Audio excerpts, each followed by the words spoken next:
하늘을 뒤덮은 거대한 불덩이들이 성벽을 향해 무자비하게 날아와 박혔습니다. 광하는 굉음과 함께 단단한 돌벽이 종이장처럼 찢겨나갔고 사방은 순식간에 불바다로 변해버렸죠.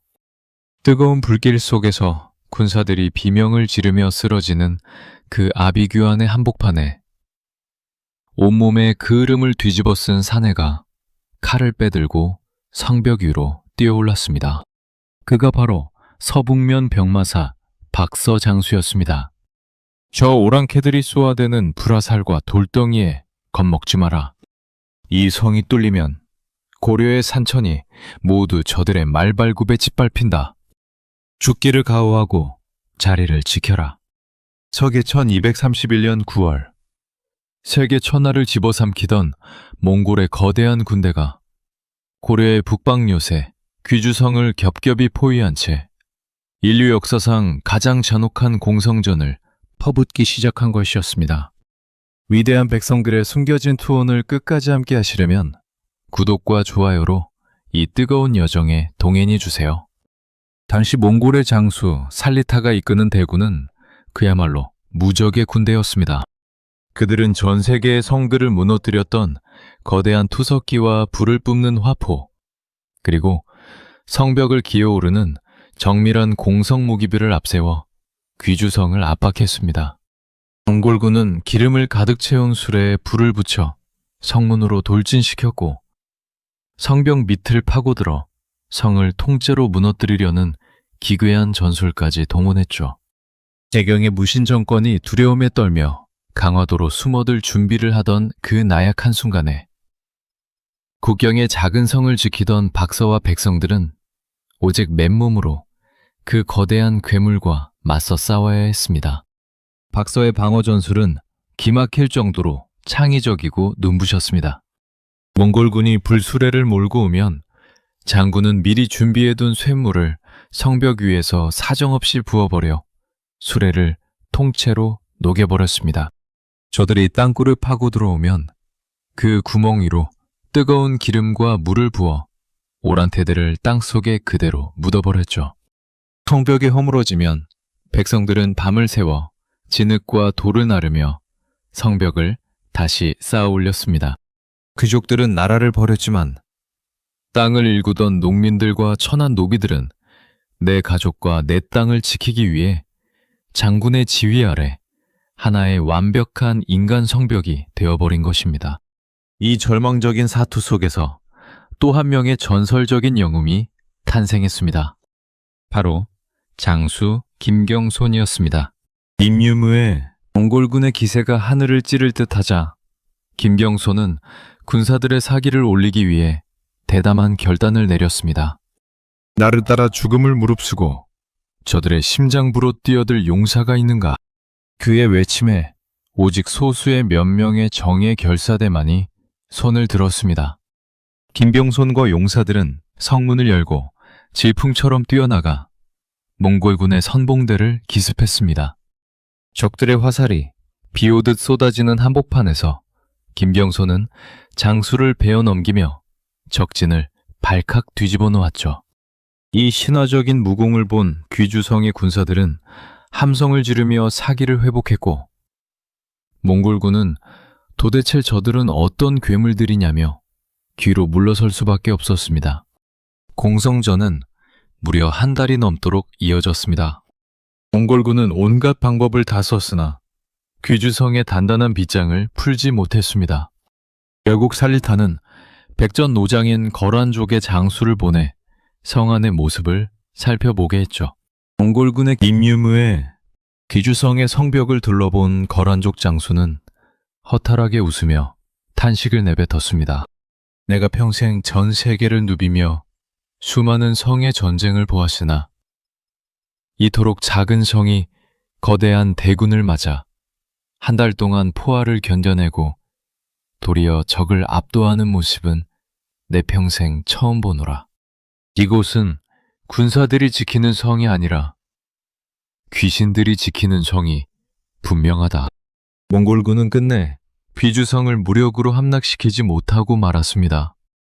하지만 전장에서 이토록 찬란한 승리를 거두고 있었음에도 불구하고 개경 조정의 나약한 지배자들은 이미 몽골의 서슬퍼런 협박에 굴복하여 강화를 맺고 있었습니다. 조정에서는 박서 장군에게 당장 무기를 내려놓고 성문을 열라는 눈물의 명령서를 보냈죠. 박서는 억장이 무너져 내리는 고통 속에서 칼을 내려놓아야 했습니다. 백성들의 뼈를 깎는 사투로 지켜낸 위대한 승리가 권력자들의 비겁한 외교적 타협으로 인해 빛을 잃어버리는 비극적인 순간이었습니다. 그러나 귀주성에서 보여준 백성들의 불굴의 투혼은 앞으로 수십 년 동안 이어질 잔혹한 대무항쟁의 거대한 역사가 어떻게 흘러갈 것인지를 온 천하에 똑똑히게 보여주는 장엄한 서막이었습니다. 개겸을 버리고 섬으로 들어가다니요. 장군, 이는 저 무자비한 몽골 오랑캐들에게 고려의 전 영토와 백성들을 고스란히 먹잇감으로 던져주는 꼴입니다. 제발 이 미친 천도 계획을 거두어 주시옵소서. 저기 1232년 6월, 개경의 교정도가 만에서 문신 유승단이 최후의 바짓가랑이를 붙잡을 듯 애원하며 울부짖었습니다. 하지만 고려의 절대 권력자 최후의 얼굴에는 한 줄기 동정심도 찾아볼 수 없었죠. 최후는 차가운 눈빛으로 유승관을 내려다보며 도리어 비웃음을 날렸습니다. 이보시오, 유장관. 저 거친 말잡이 놈들은 물을 무서워하오. 우리가 강화도라는 천혜의 요새로 들어가 바다를 사이에 두고 버틴다면 저들은 결코 우리를 어쩌지 못할 것이오. 내 뜻을 가로막는 자는 그 누구를 막론하고 역적으로 다스릴 것이니 당장 이전을 준비하시오. 최후의 한마디에 고려의 도읍을 옮기는 거대한 비극의 수레바퀴가 구르기 시작했습니다. 최후가 강화도를 천도지로 택한 이유는 철저히 자신과 무신정권의 기득권을 영구히 보존하기 위함이었습니다. 대륙을 휩쓴 몽골의 철기병이 아무리 강력하다 한들 바다 위에서는 힘을 쓰지 못한다는 약정을 꿰뚫어 본 것이죠. 강화도는 한강과 인진강, 예성강이 만나는 길목에 있어 개경과의 소통이 원활하면서도 거센 조류 덕분에 배가 없으면 감히 접근할 수 없는 천연의 요새였습니다. 하지만 진짜 문제는 남겨진 사람들이었습니다. 최후는 왕실과 고위 관료, 그리고 무신정권의 사병 집단인 도박만을 챙겨 서둘러 섬으로 들어가 버렸습니다. 육지에 남겨진 수백만 명의 백성들에게 내려진 조정의 명령은 기가 막힐 정도로 잔인했습니다. 모두 알아서 산성으로 들어가거나 섬으로 피난하여 스스로 목숨을 부지하라. 이것이 정부였죠. 근데도 식량도 지원해주지 않은 채 국가가 백성을 통째로 유기한 셈이었습니다. 비가 내리는 가을날, 개경을 떠나 강화도로 향하는 고관 대작들의 수레는 비단과 황금으로 가득 차 길을 메웠고 그 뒤를 따르는 백성들은 진흙탕 속에서 통곡하며 발걸음을 옮겼습니다. 한 백성은 강화도로 건너가는 거대한 배를 바라보며 피눈물을 흘렸습니다. 나라의 임금과 장군들이 백성을 버리고 저 좁은 섬 안으로 숨어버렸으니 이제 우리는 누구를 믿고 살아야 한단 말인가. 강화도에 도착한 최후는 육지의 참혹한 현실을 외면한 채 섬 전체를 화려한 개경의 복사판으로 만들기 시작했습니다. 수만 명의 백성들을 동원해 가파른 해안선을 따라 거대한 토성과 석성을 쌓게 했고 섬 내부에 개경의 황궁과 똑같은 모양의 대궐 관아들을 지어 올렸습니다. 심지어 권력자들은 육계에서 수탈해온 재물로 매일같이 화려한 연회를 베풀며 풍악을 울렸죠. 바다 건너 육지에서는 몽골군이 지나가는 고을마다 불을 지르고 백성들을 무자비하게 학살하며 고려의 산천을 피로 물들이고 있었건만 강화도의 야속한 성벽안은 평화롭다 못해 사치스럽기까지 했습니다. 이 기괴한 천도 결단은 고려라는 국가의 허리를 완전히 잘라버렸습니다. 왕실과 모신정권은 안전한 요새 안에서 몽골과의 장기전을 준비할 수 있었을지 몰라도 그 대가는 오롯이 사만 땅에 무고한 민초들이 져야 했습니다. 백성들은 무능한 조정을 원망하면서도 살기 위해 낫과 죽창을 들고 거대한 몽골군 앞에 직접 맞서야 하는 가혹한 운명에 처했습니다. 실제로 고종 임금 역시 최후의 서슬퍼런 칼날 앞에 서서 강화도의 좁은 궁궐에 갇힌 채 창밖의 거센 바다만 바라보며 한숨을 내쉴 뿐이었습니다. 영색이 한 나라의 군주였으나 천도를 반대하는 신하들이 최후의 지시로 소리소문 없이 사라지거나 유배당하는 모습을 보며 왕은 완벽한 권력의 포로가 되었음을 뼈저리게 실감했던 것이죠. 최후는 강화도 전역에 촘촘한 감시망을 펼쳐 백성들과 관료들의 탈출을 철저히 통제했고 육지에서 날아오는 참혹한 패전 보고들은 철저히 검열하여 자신들의 안락한 낙원을 유지하려 애썼습니다. 하지만 아무리 견고한 성벽을 쌓고 바다가 가로막고 있다 한들 들불처럼 번져오는 대륙의 분노를 온전히 막아낼 수는 없는 법이었습니다. 백성을 버린 권력자들이 섬 안에서 안일한 태평성대를 꿈꾸고 있을 때 몽골의 장수 살리타는 고려 조정의 비겁한 도망에 격분하여 다시 한번 대군을 몰고 남하하기 시작했습니다. 이번에는 단순한 약탈이 아닌 고려라는 나라의 뿌리를 완전히 뽑아보겠다는 잔혹한 결의가 그들의 칼날에 서려 있었죠. 국가의 보호를 받지 못한 채 홀로 남겨진 육지의 백성들이 절체절명의 위기에 놓인 서기 1232년 가을, 경기도 처인의 작은 토성 주변으로 가공할 만한 몽골의 철기병들이 거대한 먼지구름을 일으키며 몰려들기 시작했습니다. 슝 하는 날카로운 파음과 함께 시위를 떠난 화살 한 발이 매서운 겨울바람을 가르며 날아갔습니다. 퍽 하는 둔탁한 소리와 함께 화살촉이 정확하게 박힌 곳은 다름 아닌 전 세계를 공포로 몰아넣었던 몽골군 총사령관 살리타의 거대한 목덜미였습니다. 살리타는 비명 한마디 지르지 못한 채 말 위에서 거꾸로 처박혔고 대지를 붉은 피로 물들였습니다.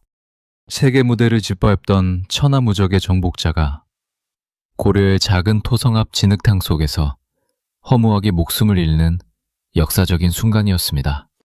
서기 1232년 12월 경기도 용인의 작은 처인성에서 벌어진 이 믿기 힘든 기적은 사만 땅의 운명을 통째로 바꾸어 놓았습니다. 당시 처인성은 성이라고 부르기조차 민망한 그저 진흙과 돌을 대충 쌓아 올린 작은 토성에 불과했습니다. 성의 둘레는 채 400m도 되지 않았고 그 안에 모인 사람들은 정규 군인이 아니라 평생 차별받으며 굶주려온 처인부곡의 천민들과 노비들이 전부였죠. 고려 조정이 강화도의 따뜻한 온돌방에 앉아 바다만 바라보며 자신들의 안위만을 챙길 때 이 버림받은 백성들은 몽골에 가공할 만한 철기병들도 맨몸으로 마주해야 했습니다. 대군을 이끌고 남하하던 살리타는 이 작은 토성을 보며 비웃었습니다. 저 따위 흙더미는 말발굽으로 한 번 밟으면 무너질 터이니 당장 진격하여 종놈들의 목을 베어라. 이 절망적인 순간 백성들을 하나로 묶어낸 사내가 있었습니다.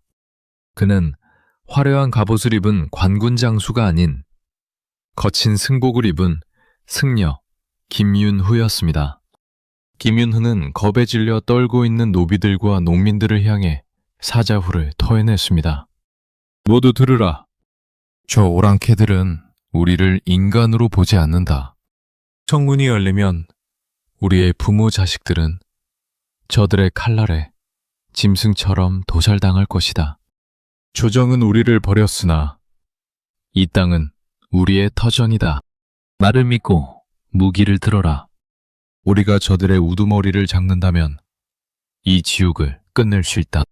김윤우의 비장한 목소리는 천민들의 가슴 속에 잠들어 있던 위대한 투혼을 깨웠습니다.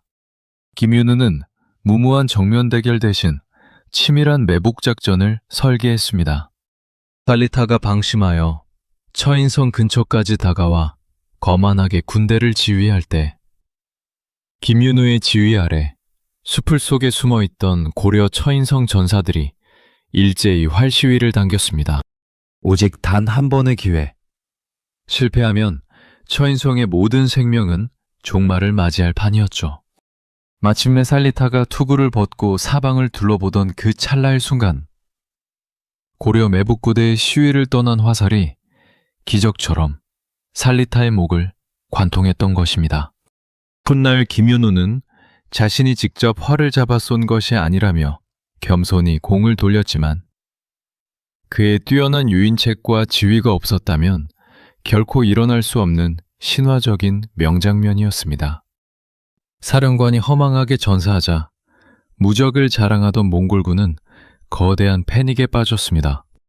도대체 무슨 일이 일어난 것인지 갈피를 잡지 못한 채 우왕좌왕하기 시작했죠. 이 기회를 놓치지 않고 처인성의 천민들과 백성들은 일제히 성문을 열고 폭풍처럼 뛰어나왔습니다. 죽창과 낫을 든 노비들이 사나운 맹수처럼 몽골군을 덮쳤고 사기가 땅에 떨어진 몽골의 철기병들은 무기를 버리고 북쪽으로 허둥지둥 도망치기 시작했습니다. 세계 최강의 군대를 변방의 천민들이 오직 투혼 하나로 격퇴해버린 세계 전쟁사에서도 유례를 찾기 힘든 장엄한 대승리였습니다. 이 눈부신 기적의 소식이 강화도의 조정에 전해지자 최후와 귀족들은 입을 다물지 못했습니다. 자신들이 버린 천민들이 나라를 구했다는 사실에 부끄러움을 느끼면서도 김윤호에게 고위 관직을 내리며 민심을 달래려 했죠. 하지만 김윤호는 상장군의 자리를 사양하며 이 승리는 오직 피를 흘린 백성들의 공로라며 고개를 숙였습니다. 처인성의 기적으로 고려는 잠시 숨을 돌릴 수 있었고 몽골의 2차 침략은 그렇게 막을 내리는 듯 보였습니다. 그러나 대제국의 자존심에 거대한 상처를 입은 몽골이 이대로 물러설 리 없었습니다. 옥수심으로 눈이 뒤집힌 몽골의 새로운 군대가 사만 땅을 아예 지도에서 지워버리겠다는 잔혹한 결의를 품고 다시 내려올 준비를 마쳤을 때 그들의 칼날은 이제 백성들을 넘어 고려가 수백 년 동안 쌓아 올린 찬란한 문화와 영혼의 심장부를 잔인하게 겨누기 시작했습니다. 서기 1238년 겨울, 경주의 하늘이 핏빛보다 더 붉은 화염으로 물들고 있었습니다. 땅이 흔들리고 거대한 굉음이 울려 퍼지더니 무려 200년이 넘는 세월 동안 사만 땅을 굽어보던 80m 높이의 황룡사 9층 목탑이 거대한 불기둥이 되어 무너져 내렸습니다. 활활 타오르는 목탑을 바라보며 백성들은 머리를 풀고 통곡했죠. 하늘도 무심하시지. 우리 고려의 영혼이 다 들어가는구나. 저 사악한 오랑캐들이 마침내 우리의 심장을 짓밟았구나. 불길은 목탑을 넘어 황룡사 전역으로 번졌고 찬란했던 해동의 문화유산들은 단 하루 만에 차가운 잿더미로 변해버렸습니다.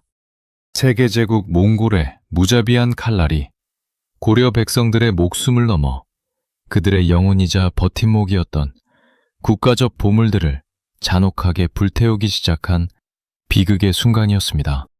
몽골의 제3차 침략은 이전의 침략과는 양상이 완전히 달랐습니다. 처인성에서 총사령관 살리타를 잃고 퇴각해야 했던 몽골군은 거대한 복수심을 품고 다시 사만 땅을 밟았습니다. 그들은 고려 백성들이 강화도라는 섬에 숨어 장기전을 벌일 수 있는 원동력이 어디에서 나오는지 면밀히 분석했죠. 그것은 바로 부처님의 힘으로 나라를 지키겠다는 고려인들의 단단한 신앙심과 수백 년 동안 쌓아 올린 찬란한 문화적 자부심이었습니다. 몽골의 새로운 사령관 탕구는 군사들에게 장인한 명령을 내렸습니다. 고려놈들의 성과 고울만 부수지 마라. 저들이 신성하게 여기는 절과 탑, 그리고 불경을 모조리 불태워 저들의 영혼을 밑바닥부터 찢어 발겨라. 몽골군의 말발굽은 대구의 부인사로 향했습니다. 그곳에는 거란의 침략을 부처님의 공덕으로 물리치기 위해 100년 동안 온 나라의 정성을 모아 새겼던 고려 최초의 대장경, 즉 초조 대장경판이 소중하게 보관되어 있었습니다. 고려인들에게 이 경판은 단순한 나무 토막이 아니라 나라가 위기에 처했을 때 언제든 기적을 일으켜줄 거대한 영적 방패였습니다. 하지만 군대도 없이 절을 지키던 승려들은 밀려드는 몽골군의 철기병 앞에 무력하게 쓰러졌습니다. 오랑캐들은 비웃음을 흘리며 경판이 쌓여있던 창고에 횃불을 던졌죠. 수만 장의 대장경판이 타오르며 뿜어낸 연기가 대구의 산천을 가득 채웠고 백성들은 불타는 절을 향해 절을 하며 피눈물을 흘렸습니다. 여기서 끝이 아니었습니다. 몽골군의 잔혹한 방화는 신라시대부터 이어져 온 호국 불교의 상징, 경주 황룡사로 이어졌습니다. 선덕여왕 시절 자장율사의 건의로 주변 9개 오랑캐의 침략을 막아내겠다는 염원을 담아 세웠던 구축목탑은 고려인들에게도 여전히 거대한 자부심의 상징이었습니다. 개경의 황궁이 불타고 강화도로 도망치는 치욕 속에서도 백성들은 황룡사 탑을 바라보며 고려의 기상이 살아있음을 위안 삼았었죠. 하지만 몽골군이 매질은 불길 앞에 목탑의 거대한 기둥들이 우두둑 부러지며 쓰러졌을 때 백성들의 가슴 속에 있던 마지막 희망의 보루도 함께 무너져 내렸습니다. 타오르는 불길 속에서 황룡사의 거대한 종들이 녹아내렸고 찬란했던 벽화들은 그 흐름 속으로 영원히 사라졌습니다. 야마도의 좁은 궁궐에 갇혀 이 참혹한 소식을 전해들은 고종 임금과 최후의 무신 정권은 거대한 충격과 공포에 휩싸였습니다. 무신들은 조정을 향해 탄식을 쏟아냈죠. 장군, 우리의 조상들이 피땀으로 쌓아 올린 보물들이 저 서쪽의 무식한 말잡이들에게 처참하게 불탔나이다. 이제 우리는 무엇으로 민심을 달래고 나라를 지탱한단 말입니까? 태호 역시 자신의 권력을 지켜주던 사상적 기반이 흔들리는 것을 느끼며 이를 갈았습니다. 몽골은 고려의 영토를 정복하는 것에 그치지 않고 고려라는 민족의 역사와 정체성을 완전히 말살하려 했던 것입니다. 영혼의 심장부를 잃어버린 고려 백성들의 절망은 극에 달했고 조정의 안일한 전쟁 수행 방식에 대한 불만은 땅 밑바닥에서부터 마그마처럼 끓어오르기 시작했습니다. 하지만 고려 백성들은 영원히 짓밟힌 그 처참한 잿더미 위에서 결코 무릎을 꿇지 않았습니다. 탑이 무너지고 경판이 타버렸다면 우리의 손으로 더 거대하고 단단한 영혼의 성벽을 다시 쌓아 올리면 된다는 불굴의 의지가 민초들의 가슴 속에서 다시 타오르기 시작한 것이죠. 눈물을 닦아낸 백성들은 다시 도끼를 들고 산으로 향했고 바다 건너 서만의 지배자들 역시 몽골의 영혼 말살 정책에 맞서기 위한 상상치 못한 거대한 반격을 은밀하게 준비하기 시작했습니다. 대륙을 휩쓴 거대한 정복자들의 폭거에 맞서 이제 고려의 온 누리에서는 나무 한 토막에 온 우주의 기운과 민족의 한을 새겨 넣는 기적 같은 사투가 소리 없이 태동하고 있었습니다. 장군, 오랑캐들이 동쪽 성벽 아래로 거대한 바퀴가 달린 성벽 파괴 수레를 몰고 오고 있습니다. 당장 저곳을 막아야 합니다. 군사들의 다급한 비명이 성벽을 덮쳤을 때 죽주산성의 방어사령관 송문주는 눈 하나 깜짝하지 않고 대지를 내려다보았습니다. 그는 슬그머니 미소를 지으며 단호하게 명령을 내렸죠. 서두르지 마라. 저놈들은 우리를 유인하려는 것이다. 동쪽은 거짓이고 진짜 공격은 뇌성을 울리며 남쪽 문으로 밀려들 터이니 당장 남쪽 성벽에 기름 가마솥을 걸고 불을 지펴라. 송문주의 말이 끝나기가 무섭게 거짓말처럼 동쪽의 수레가 멈춰서고 남쪽 골짜기 너머에서 몽골의 정예 철기병들이 거대한 나무 기둥을 든 채 성문을 향해 무섭게 돌진해 들어왔습니다. 장군의 귀신 같은 예측에 군사들은 감탄을 금치 못하며 뜨거운 기름을 성벽 아래로 사정없이 쏟아부었습니다.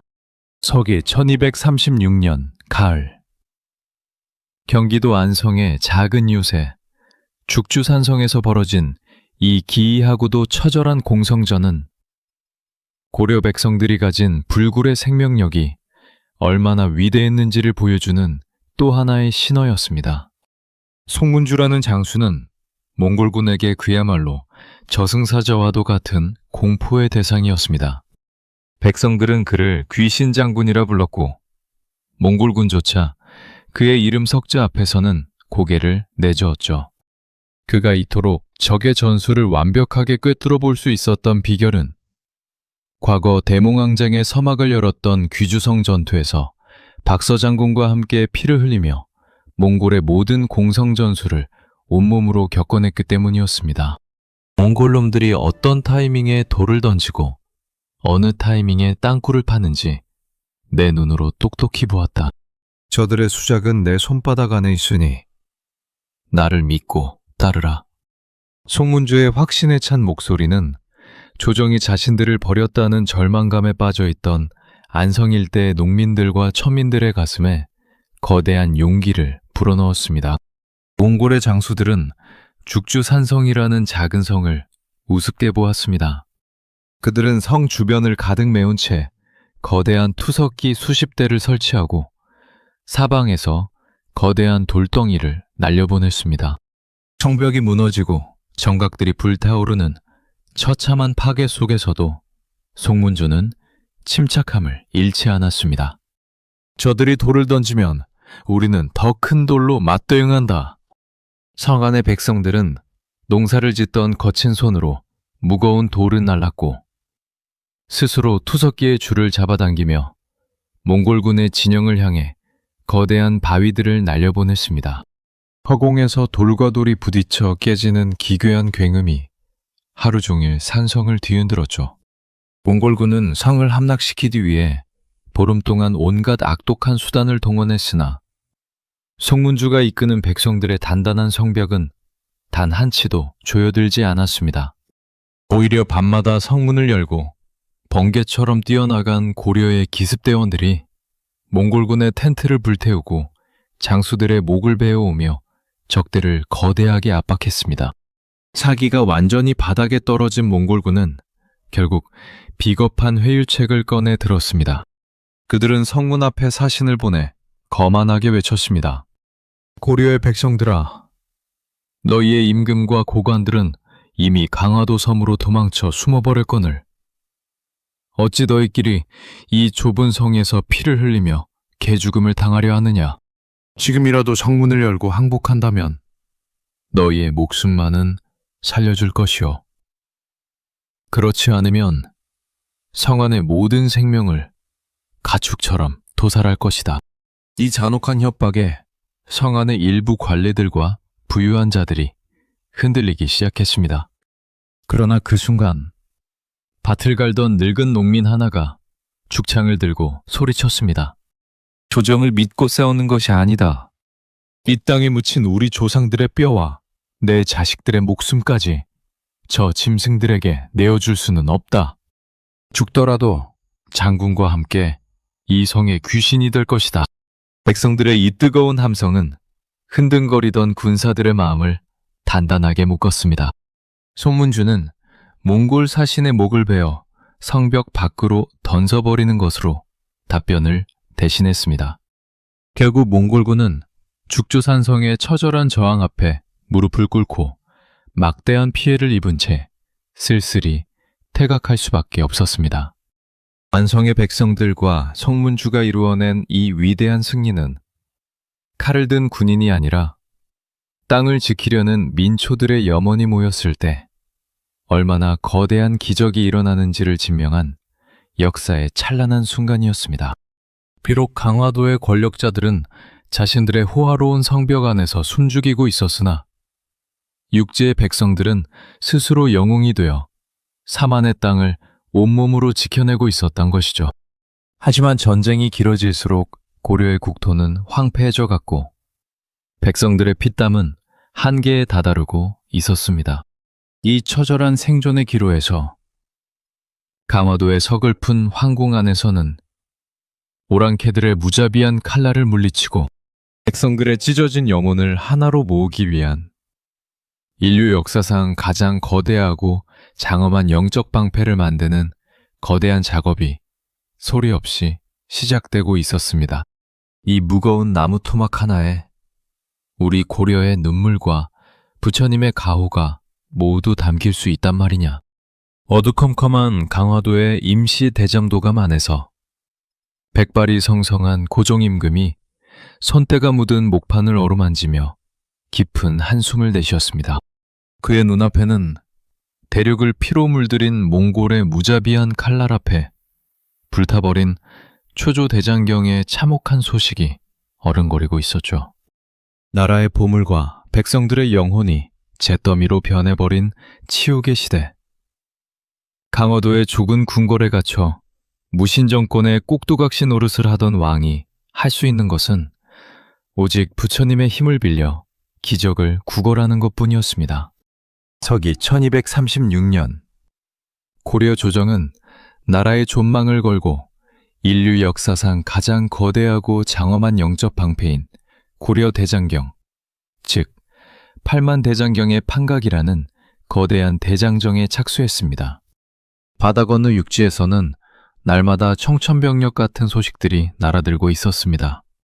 몽골군이 지나간 고을마다 백성들의 목이 잘리고 기름진 논밭이 불타 사만의 산천이 거대한 무덤으로 변해가고 있었죠. 최후를 비롯한 무신정권의 실력자들은 강화도의 견고한 성벽 뒤에 숨어 자신들의 안위와 권력을 지키기에 혈안이 되어 있었지만 민심의 거센 분노와 이반까지 막을 수는 없었습니다. 백성들은 자신들을 버리고 도망친 조정을 향해 거세게 원망의 목소리를 높였고 최후는 이 무서운 민중의 분노를 잠재우고 흩어진 고려의 영혼을 하나로 묶을 거대한 이데올로기가 절실히 필요했습니다. 그것이 바로 부처님의 공덕으로 오랑캐를 물리치겠다는 호국 불교의 부활이자 새로운 대장경의 판각이었습니다. 하지만 이 거대한 영적 성벽을 쌓아 올린 것은 강화도의 안락한 전각에 앉아 풍악을 울리던 귀족들이 아니었습니다. 그것은 오직 하루하루를 절망 속에서 버텨내던 사만 땅 민초들의 피와 땀, 그리고 뼈를 깎는 사투의 결과물이었죠.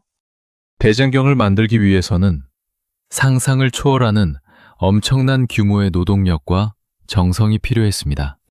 전국의 백성들은 조정을 원망하면서도 부처님이 자신과 가족을 구원해 줄 것이라는 신락 같은 희망 하나로 산에 올라 거대한 자작나무와 삼번나무를 베어 넘겼습니다.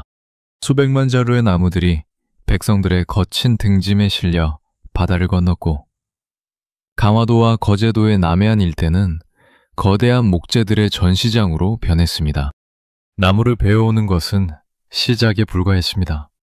목간이 뒤틀리거나 썩는 것을 막기 위해 백성들은 3년 동안 거친 바닷물에 나무를 절이고 다시 꺼내어 소금물에 삶은 뒤 그늘에서 말리는 지루하고 고통스러운 과정을 반복해야 했습니다. 매서운 바닷바람을 맞으며 차가운 소금물에 손이 터지고 발가락이 부르트는 고통 속에서도 민초들은 단 한순간도 정성을 게을리하지 않았습니다. 한 장의 모판을 다듬을 때마다 그들의 가슴 속에 맺힌 한과 몽골군에게 죽어간 부모 자식들의 넋을 달래는 눈물의 기도가 나무 줄기마다 깊이 새겨졌던 것입니다. 글자를 새기는 판각수들의 사투는 눈물겨운 종교적 기적에 가까웠습니다. 사방에서 전쟁의 포화와 굶주림의 비명이 들려오는 와중에도 장인들은 칼을 쥐고 목판 한 글자 한 글자를 정성스럽게 깎아나갔습니다. 무려 5,200만 자가 넘는 방대한 글자를 새기면서도 오자나 탈자가 단 하나도 나오지 않았던 비결은 장인들이 글자 하나를 새길 때마다 부처님을 향해 삼배를 올리며 온 마음을 바쳤기 때문이었습니다. 손가락에 피가 흐르고 눈이 멀어가는 극한의 상황 속에서도 장인들은 붓과 칼을 놓지 않았습니다. 내가 새기는 이 글자 하나가 저 잔인한 오랑캐들의 칼날을 막아내는 단단한 화살이 되기를, 매 고향의 굶주린 아이들에게 따뜻한 밥 한 덩이로 돌아가기를 간절히 염원했던 것이죠. 16년이라는 긴 세월 동안 무려 8만여 장의 목판이 완성되어 대장경판 정각에 차곡차곡 쌓였을 때 그것은 단순한 불교 경전의 모음집이 아니었습니다. 그것은 국가로부터 버림받은 고려의 백성들이 오직 스스로의 힘으로 민족의 정체성과 영혼을 지켜내기 위해 완성한 세계 역사상 가장 위대하고 눈부신 인간 승리의 결정체였습니다. 최후와 무신 정권은 이 찬란한 대장경을 자신들의 권력을 정당화하는 도구로 선전하며 안도의 한숨을 내쉬었지만 민초들이 흘린 피눈물의 무게까지 자신들의 손아귀에 영원히 가두어 둘 수는 없었습니다. 영혼의 방패를 완성한 고려 사회의 밑바닥에서는 외세의 침략보다 더 무서운 권력의 내부 붕괴와 피해 세습 독재를 끝장내려는 잔혹한 운명의 칼날이 최씨 가문의 심장을 향해 서서히 움직이기 시작했습니다. 나를 죽이려는 자가 정녕 그대란 말인가. 내 너를 천한 노비에서 장군으로 발탁하여 친아들처럼 아꼈거늘 어찌하여 내 등에 칼을 꽂는단 말이냐. 서기 1258년 무오년 3월의 깊은 밤, 강화도에 세워진 최씨 정권의 호화로운 사저 안에서 절망적인 외침이 울려 퍼졌습니다. 그 목소리의 주인공은 고려의 절대 권력자이자 최씨 정권의 4대 집권자인 최의였습니다. 그의 앞에는 셔슬퍼런 칼을 든 채 무표정하게 서 있는 거구의 사내 김준이 있었죠. 김준의 칼날이 허공을 가르고 최의의 비만하고 거대한 몸뚱이가 쿵 하고 피를 뿜으며 쓰러진 순간 무려 62년 동안 고려의 황실을 짓밟고 사만 땅을 피로 물들였던 무소불위의 최씨 세습 독재 체제는 그 참혹하고도 허무한 종말을 맞이하고 말았습니다. 최후의 손자이자 최항의 아들로 권력을 물려받은 최의는 선대 집권자들과는 완전히 달랐습니다. 할아버지나 아버지는 잔인하긴 했어도 정치적 감각과 카리스마를 갖추고 있었지만 최의는 온실 속에서 자라난 전형적인 재벌 3세에 불과했습니다. 그는 나라가 몽골의 침략으로 불타든 말든 오직 강화도의 저택 안에서 진귀한 음식과 기생들을 끼고 놀기에 바빴죠. 몸집이 어찌나 비대했던지 말을 오르지도 못해 항상 가마를 타고 다녔으며 기분이 틀어지면 아무 이유 없이 신하들을 몽둥이로 때려 죽이는 사이코패스적인 기질까지 보였습니다. 민심은 바닥을 치고 있었고 심지어 최씨 가문을 보위하던 무장들 사이에서도 저 뚱뚱하고 무능한 주군을 언제까지 모셔야 하느냐는 불만이 팽배해져 있었습니다. 이 불만의 중심에 서 있던 인물이 바로 김준이었습니다. 김준은 본래 최후 집안의 산호비 출신이었으나 타고난 무력과 충성심을 인정받아 장군의 자리까지 오른 입지전적인 인물이었습니다. 하지만 권력에 눈이 먼 최의는 김준을 비롯한 충직한 무장들을 의심하고 오직 자신의 비위만 맞추는 아첨꾼 유능 등에게만 권력을 나누어 주었습니다. 게다가 강화도에 극심한 기근이 들어 백성들이 굶어 죽어 나가는데도 최의는 자신의 창고에 쌓인 곡식을 풀지 않았습니다. 보다 못한 김준이 최유에게 간언했죠. 죽은 쌀을 풀어 백성들과 군사들을 구휼하셔야 합니다. 민심이 흉흉합니다. 하지만 최유는 코웃음을 치며 김준을 모욕했습니다. 감히 종놈 출신이 주인의 재산을 이래라 저래라 하는가. 당장 물러가라. 자신을 향한 최유의 살기를 직감한 김준은 더 이상 주저할 수 없었습니다. 그는 자신을 따르는 신진무장들 그리고 최씨 정권의 앙심을 품고 있던 고위 관료들을 은밀히 규합했습니다. 심지어 최유의 아버지 최항이 살아있을 때부터 억눌려 지내던 학자 이면과 같은 인물들까지 김준의 거대한 반란 음모에 합류했죠. 거사일로 정해진 무오년 3월의 그 밤, 김준은 자신이 이끄는 특수부대 야별초를 동원하여 강화도 전체를 순식간에 장악해버렸습니다.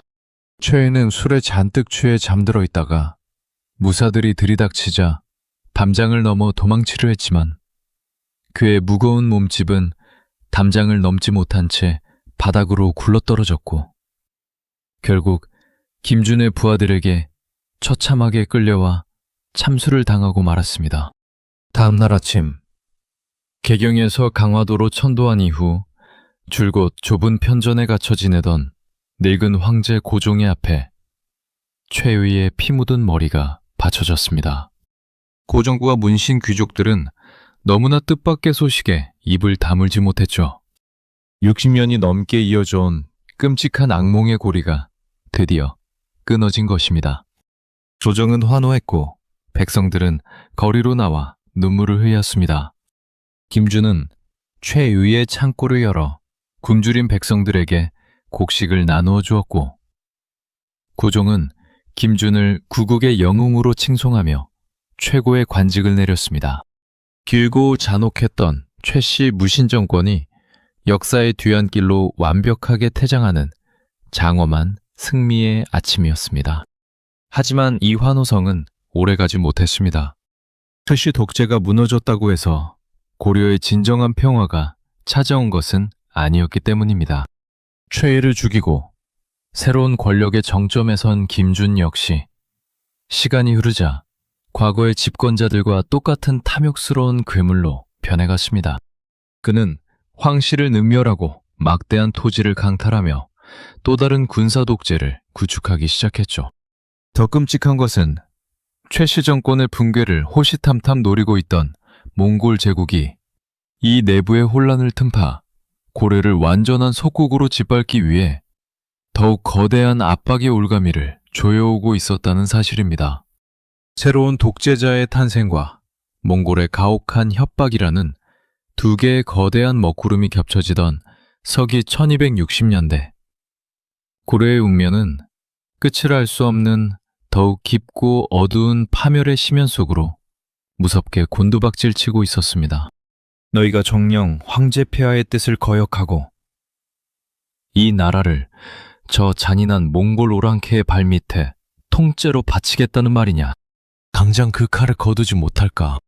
서기 1270년 5월의 깊은 밤, 강화도 사저의 거대한 마당에 쏟아지는 장대비 사이로 한 청년의 절망적인 비명이 울려 퍼졌습니다. 그의 이름은 임유무. 100년 동안 고려를 손아귀에 쥐고 흔들던 무신 정권의 마지막 집권자였습니다. 그의 목덜미를 겨눈 것은 다른 누구도 아닌 평생을 최씨 가문과 무인들을 위해 목숨을 바쳐 싸워온 최정예 부대 삼별초의 시퍼런 칼날이었습니다. 장수 송송래의 차가운 호령과 함께 칼빛이 어둠을 갈랐고 20배의 젊은 독재자 임유무의 목은 빗물로 가득 찬 진흙탕 속으로 허무하게 굴러떨어졌습니다. 이 처참한 처형은 단순한 권력자의 죽음이 아니었습니다.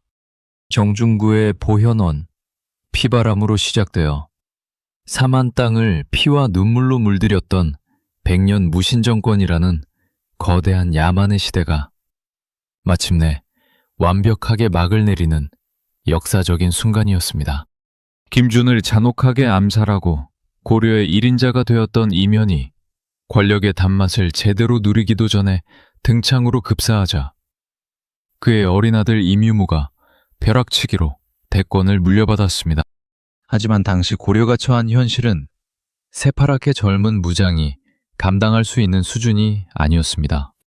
대륙을 장악한 몽골 제국은 강화도 요새에 숨어 지내던 고려 조정을 향해 당장 육지의 옛 도읍인 개경으로 돌아오라며 숨통을 조여왔고, 황제 원종은 무신 정권의 그늘에서 벗어나 황권을 되찾기 위해 몽골의 힘을 빌려서라도 무인들을 척살하겠다는 은밀한 결단을 내린 상태였습니다. 황제 원종은 무신 정권의 그늘에서 벗어나 황권을 되찾기 위해 몽골의 힘을 빌려서라도 무인들을 척살하겠다는 은밀한 결단을 내린 상태였습니다. 임유무는 가문의 안위와 무인들의 기득권을 지키기 위해 개경 환도를 결사 반대하며 맞섰지만 그에게는 선대 지배자들이 가졌던 노련한 정치력도 군사들을 압도하는 카리스마도 없었습니다. 그는 오직 의심과 공포 정치로 일관하며 조정의 관료들과 장수들을 벼랑 끝으로 밀어넣었죠. 원정은 이 미숙한 청년 독재자의 파멸을 완벽하게 기획했습니다. 왕은 은밀하게 몽골 사신들과 내통하며 군사적 지원을 약속받았고, 무신 정권의 가장 강력한 칼이자 방패였던 삼별초 내부의 핵심 장수들을 포섭하기 시작했습니다.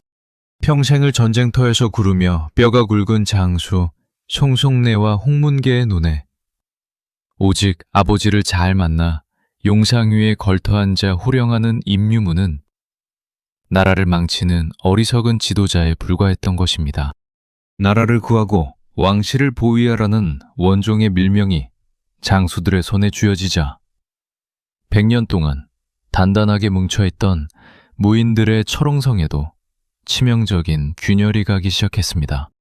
거사일의 그 밤, 송송래가 이끄는 삼별초의 정예전사들이 임유무의 사절을 포위했을 때 그를 지켜야 할 도방의 사병들은 주군을 버리고 어둠 속으로 흔적도 없이 달아나 버렸습니다. 칼로 일어선 자들이 결국 자신들이 기르던 칼날에 사정없이 베어나가는 처절한 인과응보였습니다. 임유무의 피 묻은 머리가 강화도 저작거리에 걸리자 개경 환도를 애타게 기다리던 고관대작들과 문신 귀족들은 눈물을 흘리며 환호했습니다. 왕이 활을 치고 신하들이 춤을 추었으니 군인들이 왕을 바꾸고 백성들을 종처럼 부리던 끔찍한 군사 독재의 사슬이 드디어 끊어진 것이었죠. 원종은 100년 만에 완전한 황권의 부활을 선포하며 몽골의 요구대로 즉시 개경으로의 환도 명령을 온 나라에 내렸습니다. 강화도의 좁은 상벽을 벗어나 화려한 개경의 옛 황궁으로 돌아간다는 소식에 조정은 축제 분위기에 휩싸였습니다. 이로써 고려는 길고 어두웠던 무신 정권의 터널을 지나 새로운 평화의 시대로 나아가는 것처럼 보였습니다. 하지만 이 승리의 잔치판 뒤편에서는 고려 역사상 가장 격렬하고 장엄한 또 다른 분노의 화약고가 터지기 직전이었습니다. 임유무의 목을 베는 데 앞장섰던 삼별초의 하급 군사들과 백성들에게 황실이 선포한 개경환도는 곧 몽골 오랑캐를 상대로 무조건적인 항복을 의미하는 치욕적인 결정이었습니다. 평생을 대몽항쟁의 최전선에서 피를 흘리며 싸워온 그들에게 몽골의 속국이 된 개경으로 돌아가라는 것은 곧 처형장의 제발로 걸어 들어가라는 소리와 다름없었죠.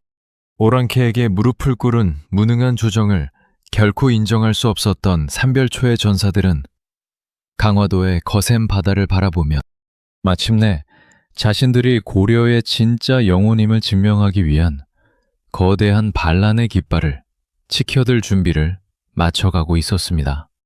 당장 이 더러운 환도 명령서를 불태워버려라.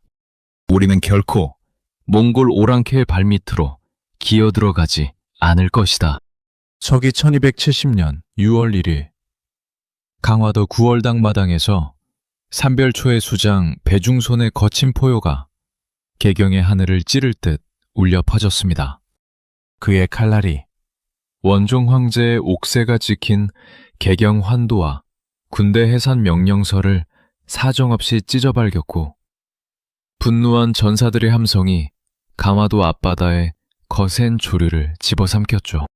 100년 동안 무신 정권의 심장이자 최정의 특수부대로 명성을 떨쳤던 삼별초가 마침내 오랑캐에게 복종하려는 조정에 정면으로 맞서 고려 역사상 가장 거대하고 장엄한 반란의 깃발을 치켜든 순간이었습니다. 임유무에 목이 잘리고 무신 정권이 허무하게 무너지자 개경으로 돌아가려는 황실의 움직임은 폭풍처럼 빨라졌습니다. 원종은 몽골의 환심을 사기 위해 강화도에 궁궐을 비우고 육지로 나갈 채비를 서둘렀죠. 하지만 이 환도의 행렬에서 철저하게 배제된 자들이 있었습니다. 바로 대몽항쟁의 최전선에서 온몸으로 몽골군과 싸워왔던 야별초와 신일군, 그리고 몽골의 포로로 잡혀갔다 탈출한 전사들로 구성된 삼별초의 군사들이었습니다. 원종과 문신 귀족들에게 삼별초는 새로운 평화의 시대를 가로막는 눈엣가 실자, 언제든 다시 쿠데타를 일으킬지 모르는 시한폭탄과 다름없었습니다. 원종은 몽골의 지시에 따라 삼별초에게 청천벽력 같은 명을 내렸습니다. 삼별초는 즉시 군대를 해산하고 군사들의 명부를 조정에 바친 뒤 개경으로 복귀하라. 이 명령은 삼별초에게 곧 집단 처형 선고나 마찬가지였습니다. 군인 명부가 조정에 넘어간다는 것은 곧 몽골군에게 자신들의 목줄을 고스란히 쥐어주는 꼴이었기 때문입니다. 몽골군이 지나간 자리에 피눈물을 흘리며 원수를 갚기 위해 칼을 갈아왔던 하급 군사들과 백성들은 분노로 치를 떨었습니다. 우리가 누구를 위해 그 오랜 세월 동안 이 거센 바다를 지키며 피를 흘렸단 말이냐. 오랑캐에게 무릎을 꿇은 저 나약한 조정을 위해 우리의 목숨을 내놓을 수는 없다. 삼별초의 장수 배중손과 노영희는 어둠 속에서 은밀하게 군사들을 모아 결단을 내렸습니다. 그들은 강화도의 성문을 굳게 걸어 잠그고 개경으로 떠나려던 관료들의 수레와 재물을 가차없이 압수했습니다. 삼별초의 반란은 단순한 군인들의 폭동이 아니었습니다. 그들은 원종의 고려 조정을 무능한 역적무리로 규정하고 강화도에 남아있던 황실의 친척인 승화후 온을 새로운 황제로 옹립했습니다. 스스로가 고려의 진짜 정통 정부임을 온 천하에 선포한 것이죠. 배중손은 장수들과 관할 관리들을 모아놓고 대담한 국가 조직을 새로 구성했습니다. 왕을 세우고 조정을 꾸렸으니 이 제도는 단순한 저항을 넘어 몽골 제국과 그에 부역하는 개경조정 전체를 상대로 한 전면적인 독립전쟁의 선포였습니다. 강화도의 백성들과 하급 군사들은 새로운 헌재의 탄생에 환호하며 낫과 죽창을 들고 삼별초의 붉은 깃발 아래로 구름처럼 모여들었습니다. 원종은 이 뜻밖의 거대한 거부에 경악했습니다. 개경으로 가던 발걸음을 멈춘 왕은 즉시 몽골 가문에게 구원 요청을 보냈고 신속하게 삼별초를 진압하라는 명령을 내렸습니다. 관군과 몽골의 연합군이 강화도를 향해 압박해 들어오는 일촉즉발의 위기 속에서 배중손은 냉철하게 상황을 판단했습니다. 강화도는 요새이긴 하나 개경과 너무 가까워 장기전을 벌이기엔 불리하다. 우리는 더 넓은 바다와 섬들이 있는 남쪽으로 내려가 바다를 지배하는 자가 천하를 지배한다는 것을 저 무식한 말잡이 놈들에게 똑똑히 보여줄 것이다. 삼별초는 강화도에 있던 수천 척의 배를 징발하고 자신들을 따르는 수만 명의 백성과 재물을 가득 실은 채 거대한 함대를 조직했습니다. 서기 1270년 6월의 어느 날 강화도 앞바다를 가득 메운 수천 척의 전함들이 삼별초에 거대한 함성을 싣고 남쪽을 향해 돛을 올렸습니다.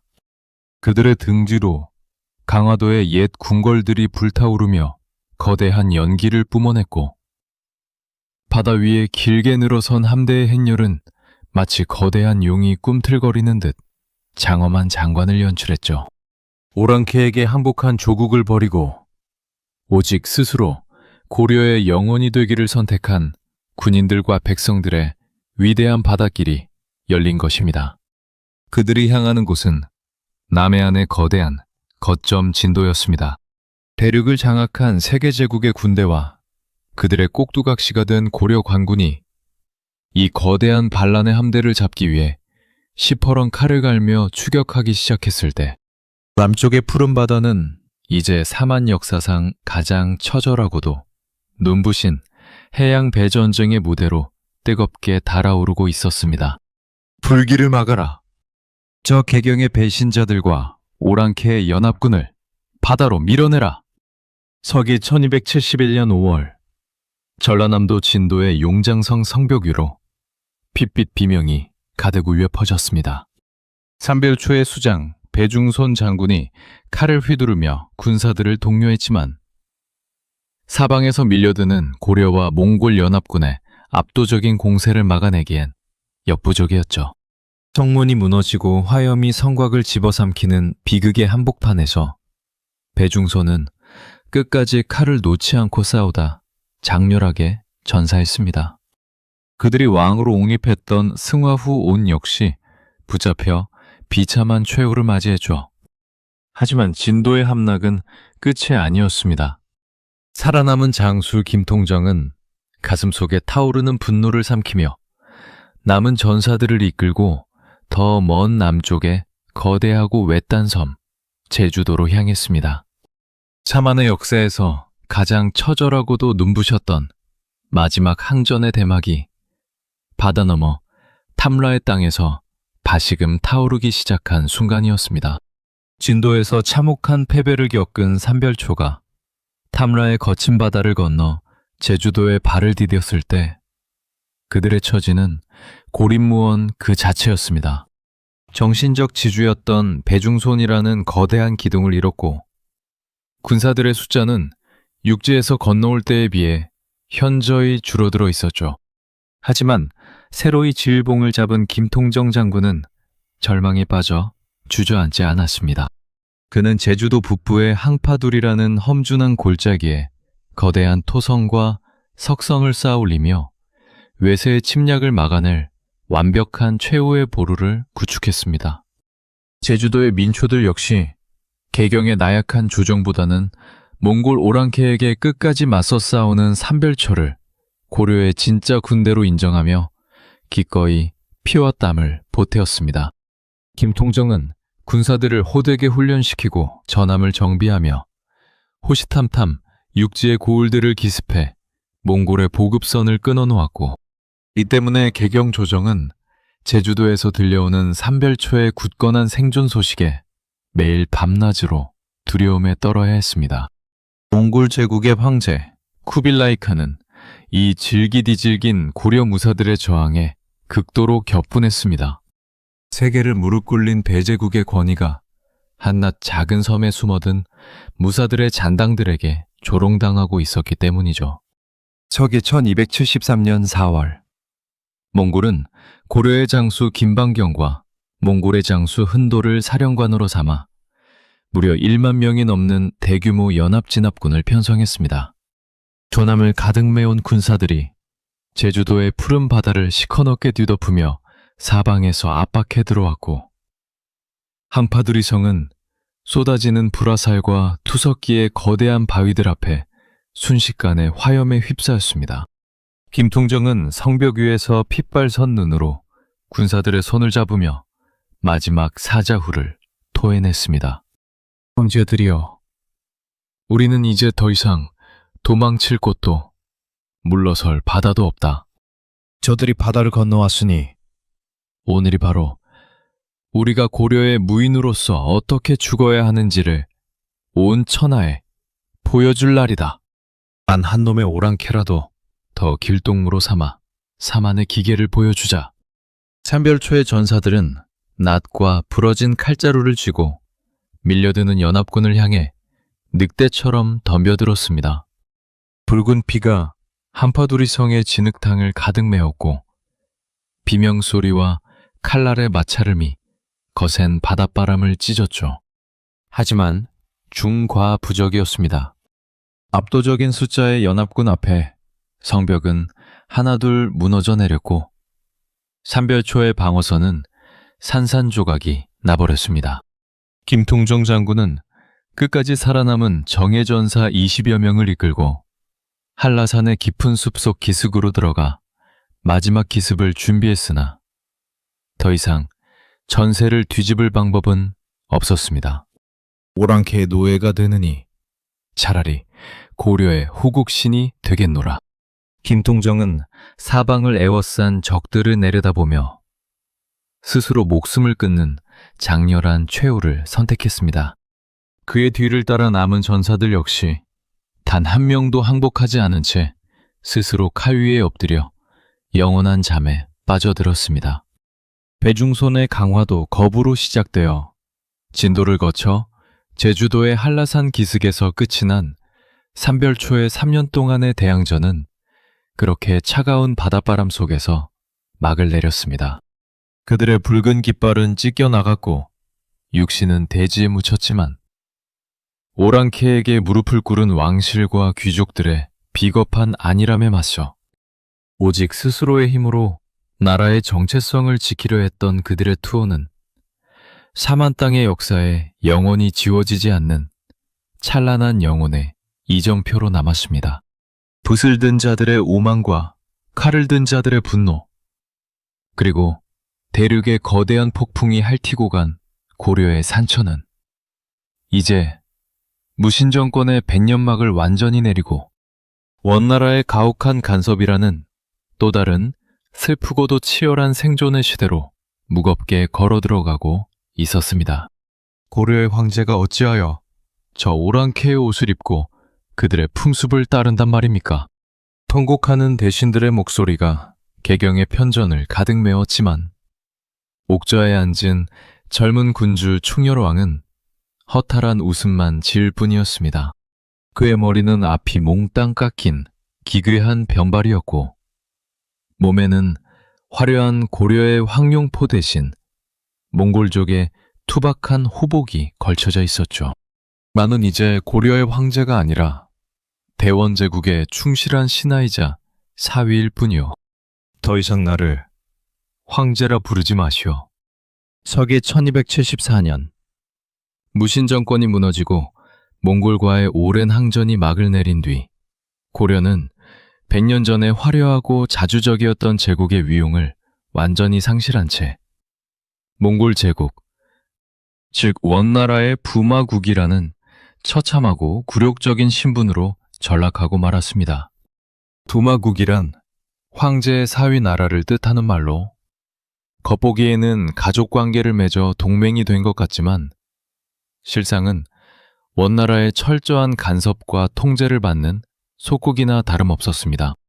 원나라는 고려 황실의 길을 꺾기 위해 가장 먼저 왕실의 호칭부터 무자비하게 강등시켰습니다. 황제를 뜻하던 조와 종이라는 칭호는 충성, 충자를 붙인 왕으로 격화되었고 스스로를 짐이라 부르던 왕은 이제 원나라 황제 앞에서 자신을 깎아내려 고라 불러야 했습니다. 폐하는 전하로, 태자는 세자로 불렸으며 심지어 국가의 핵심 부서인 이부와 병부마저 원나라 관청의 이름과 겹치지 않도록 그 격이 낮아졌죠. 수백 년 동안 해동의 황제국임을 자부했던 고려인들에게 이 호칭 강등은 단순한 제도의 변화가 아니라 민족의 영혼과 자존심을 짓밟는 거대한 폭력이었습니다. 이러한 치욕의 최전선에 서야 했던 인물은 바로 원종의 아들이자 원나라 쿠빌라이 칸의 딸과 결혼한 충렬왕이었습니다. 그는 쿠빌라이 칸의 총애를 받는 딸 제국 대장공주를 아내로 맞이했지만 이것은 사랑이 아니라 철저한 정치적 예속이었습니다. 제국공주는 고려의 왕비 자리에 올랐음에도 불구하고 남편인 충렬왕을 자신의 신하 부리듯 하대했습니다.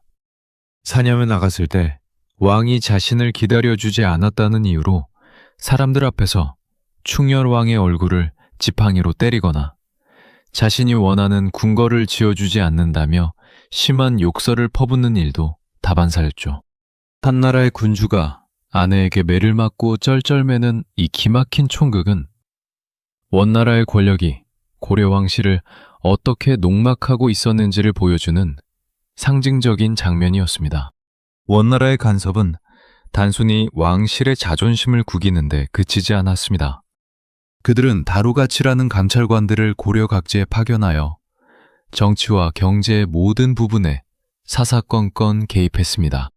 고려의 백성들이 낸 세금은 금과 은, 인삼과 매의 형태로 막대하게 원나라로 쓸려나갔죠. 가장 끔찍했던 것은 공녀라는 이름으로 바쳐져야 했던 고려의 어린 처녀들이었습니다. 해마다 수십 명, 많게는 수백 명의 양반가와 백성의 딸들이 원나라 고관들의 첩이나 궁녀로 팔려가듯 끌려갔습니다. 딸이 공녀로 뽑히는 것을 막기 위해 백성들은 아이가 10살만 넘으면 서둘러 조혼을 시켰고 개경의 밤거리는 사랑하는 딸을 오랑캐 땅으로 떠나보내는 부모들의 피눈물 나는 통곡 소리로 가득 찼습니다. 이 굴욕적인 간섭기 속에서 고려 사회의 기득권층 역시 거대한 변화를 겪고 있었습니다. 몽골어를 유창하게 구사하여 원나라 사신들에게 아부하는 역관 출신들이나 몽골 황실과 연줄이 닿은 새로운 세력들이 권력을 잡기 시작한 것입니다.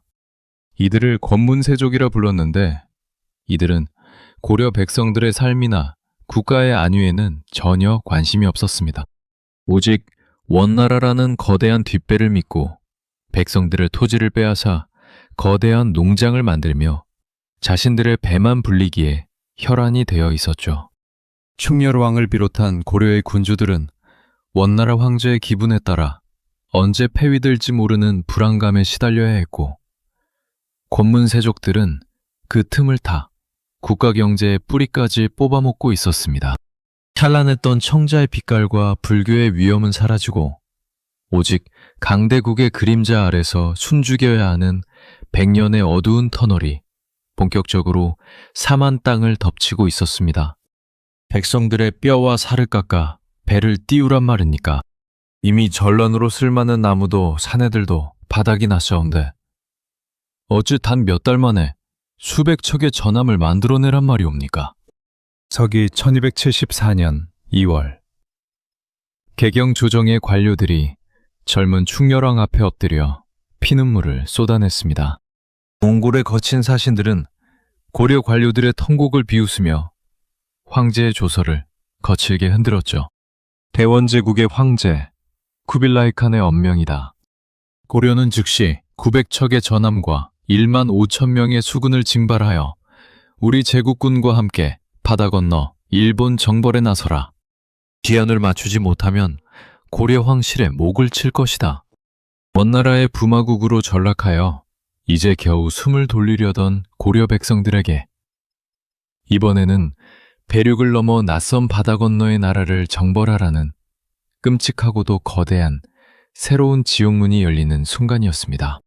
쿠빌라이 칸은 아시아와 유럽을 짓밟고도 성에 차지 않아 마침내 섬나라 일본까지 정복하겠다는 거대한 야망을 품고 있었습니다. 하지만 말을 타고 초원을 달리던 몽골군은 배를 만들고 바다에서 싸우는 일에는 완전히 까막눈이었죠. 그래서 그들은 눈을 돌려 반도 국가인 고려를 일본 정벌의 거대한 전초기지로 삼기로 결정한 것입니다. 충렬왕은 원나라의 황실에 잘 보이기 위해 쿠빌라이 칸의 명령에 적극적으로 협조하려 했으나 그 대가를 치러야 하는 것은 오롯이 살아남은 백성들의 몫이었습니다. 몽골 사신들의 서슬퍼런 감시 아래 고려 전역에 끔찍한 강제 징발령이 떨어졌습니다. 전함을 만들기 위한 독촉은 가혹하기 그지없었습니다. 백성들은 산에 올라가 나무를 베고 밤낮 없이 톱질을 해야 했죠. 시간이 너무 촉박했던 탓에 나무를 바닷물에 절여 단단하게 만들 시간조차 없었습니다. 고려의 뛰어난 조선 기술을 포기한 채 몽골의 요구대로 투박하고 엉성한 배를 찍어내듯 만들어야 했습니다.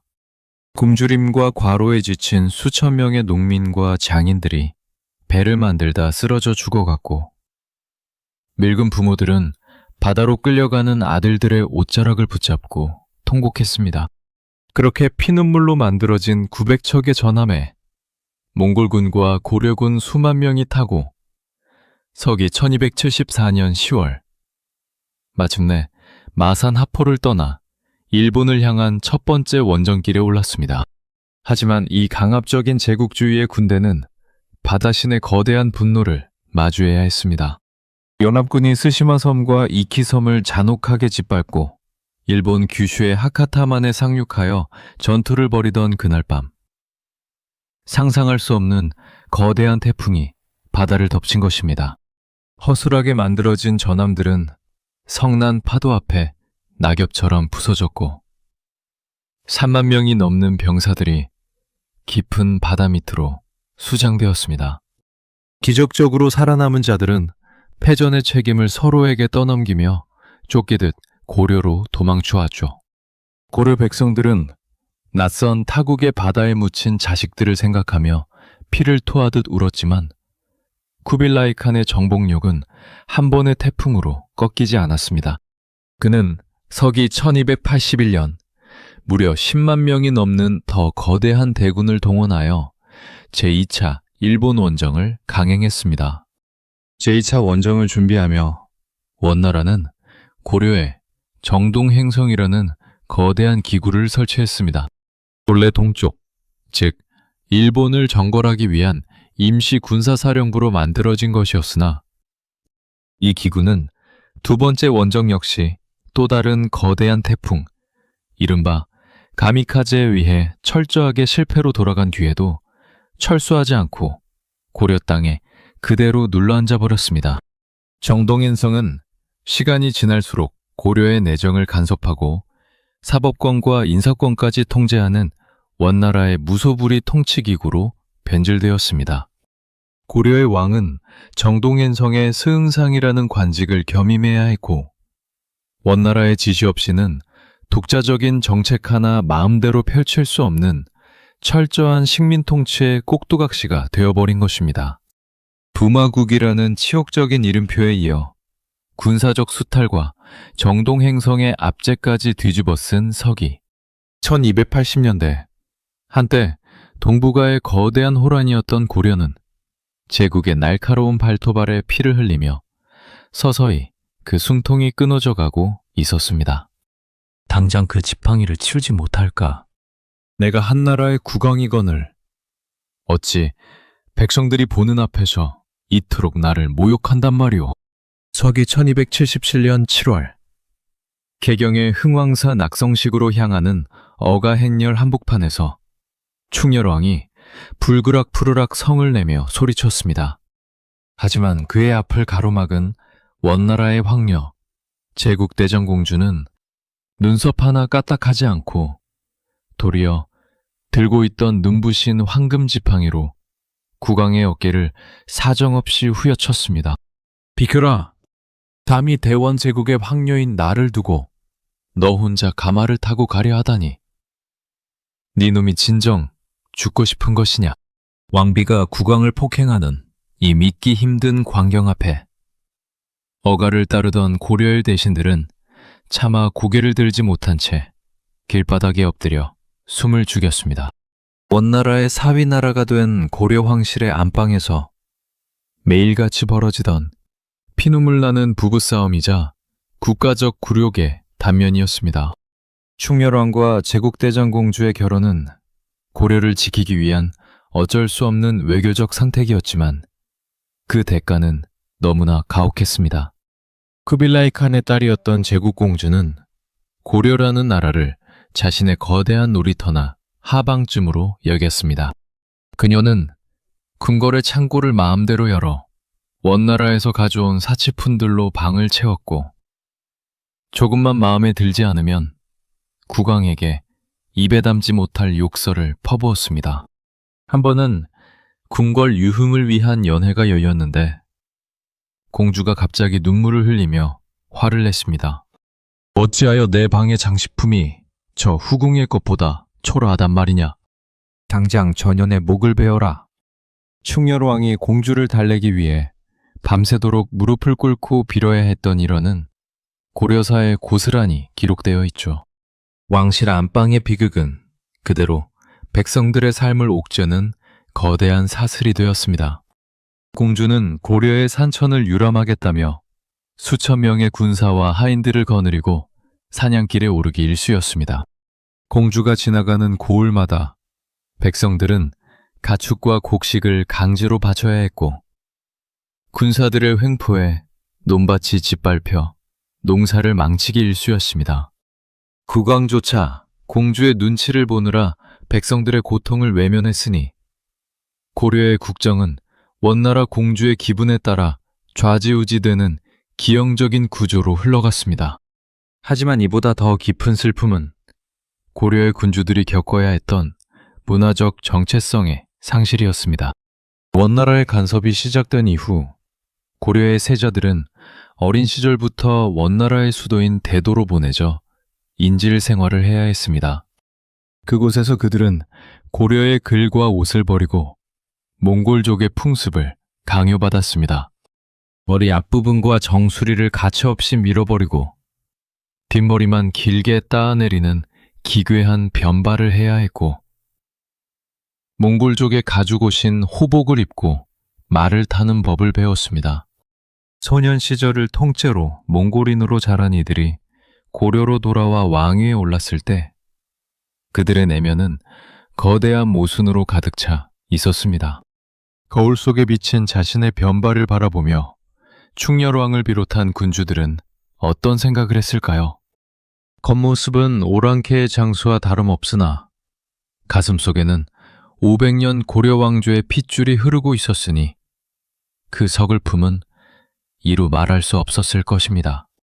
충렬왕이 처음 변발을 하고 개경의 황궁으로 돌아왔을 때 백성들은 왕의 기괴한 모습을 보며 길거리에서 통곡을 했다고 전해집니다. 아, 우리 임금님이 결국 오랑캐의 종이 되셨구나. 자만의 기상은 이제 어디서 찾아야 한단 말인가. 문화적 예속은 곧 정신의 지배를 의미했습니다. 변발을 한 왕들은 원나라 황제의 명령 한마디에 왕위에서 쫓겨나 대도로 압송되기 일쑤였고 스스로 나라의 자주성을 지킬 힘을 잃어버렸습니다. 이 슬프고도 기괴한 부마국의 풍경 속에서 고려 황실은 서서히 원나라의 거대한 늪 속으로 빨려 들어가고 있었습니다. 왕실의 자존심은 안방에서 공주의 지팡이에 처참하게 부서졌고 군주들의 정체성은 변발의 칼날 아래 잘려나갔습니다. 하지만 암흑이 깊어질수록 새벽을 기다리는 불꽃은 보이지 않는 곳에서 조용히 자라나는 법이었습니다. 몽골의 습성에 완벽하게 길들여진 채 자라난 충렬왕의 아들 충선왕이 새로운 권력의 무대 위로 등장했을 때 그는 부모 세대의 굴욕을 지켜보며 가슴속에 전혀 다른 거대한 개혁의 칼날을 갈기 시작했습니다.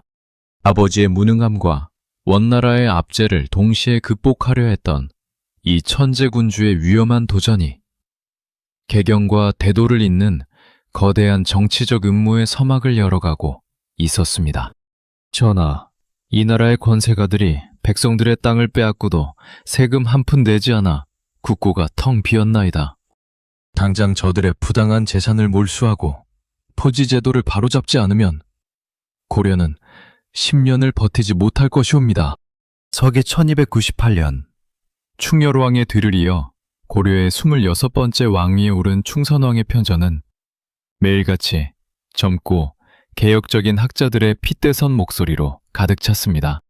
몽골 여인의 몸에서 태어난 최초의 혼혈 군주이자 원나라 황실의 외손자라는 거대한 권력을 등에 업은 충선왕은 즉위하자마자 부패한 권문 세족들을 향해 매서운 개혁의 칼날을 빼들었습니다. 아버지 충렬왕의 무능함에 신물이 나 있던 고려 백성들은 대원제국의 든든한 뒷배와 번뜩이는 지성을 갖춘 이 젊은 군주가 마침내 사만 땅에 새로운 희망의 새벽을 열어줄 것이라 굳게 믿었죠. 충선왕은 고려 역사상 가장 독특하고 복잡한 내면을 가진 군주였습니다. 그는 어린 시절을 원나라의 수도 대도에서 보내며 몽골 황실의 최고급 교육을 받았고 쿠빌라이 칸의 각별한 총애를 받으며 자랐습니다. 하지만 그의 가슴 속에는 학문과 예술을 사랑하는 고려 군주로서의 뜨거운 자부심이 함께 꿈틀거리고 있었죠. 왕위에 오른 그는 사림원이라는 새로운 개혁기구를 설치하고 자신과 뜻을 함께하는 젊고 유능한 관료들을 대거 발탁했습니다. 부패한 기존의 인사제도를 뒤엎고 백성들의 피를 빨아먹던 권문세족들의 토지를 강제로 몰수하여 원래의 주인에게 돌려주라는 파격적인 개혁안들이 쏟아져 나왔습니다. 고려의 썩은 뿌리를 완전히 뽑아내겠다는 이 거침없는 행보에 권문세족들은 공포에 질려 부들부들 떨었습니다. 하지만 이 눈부신 개혁의 불꽃은 너무나도 허무하고 빠르게 꺼져버리고 말았습니다. 기득권을 빼앗길 위기에 처한 권문세족들이 가만히 앉아서 당할 리 없었죠. 그들은 원나라에 있는 자신들의 연주를 총동원하여 충선왕을 모함하기 시작했습니다.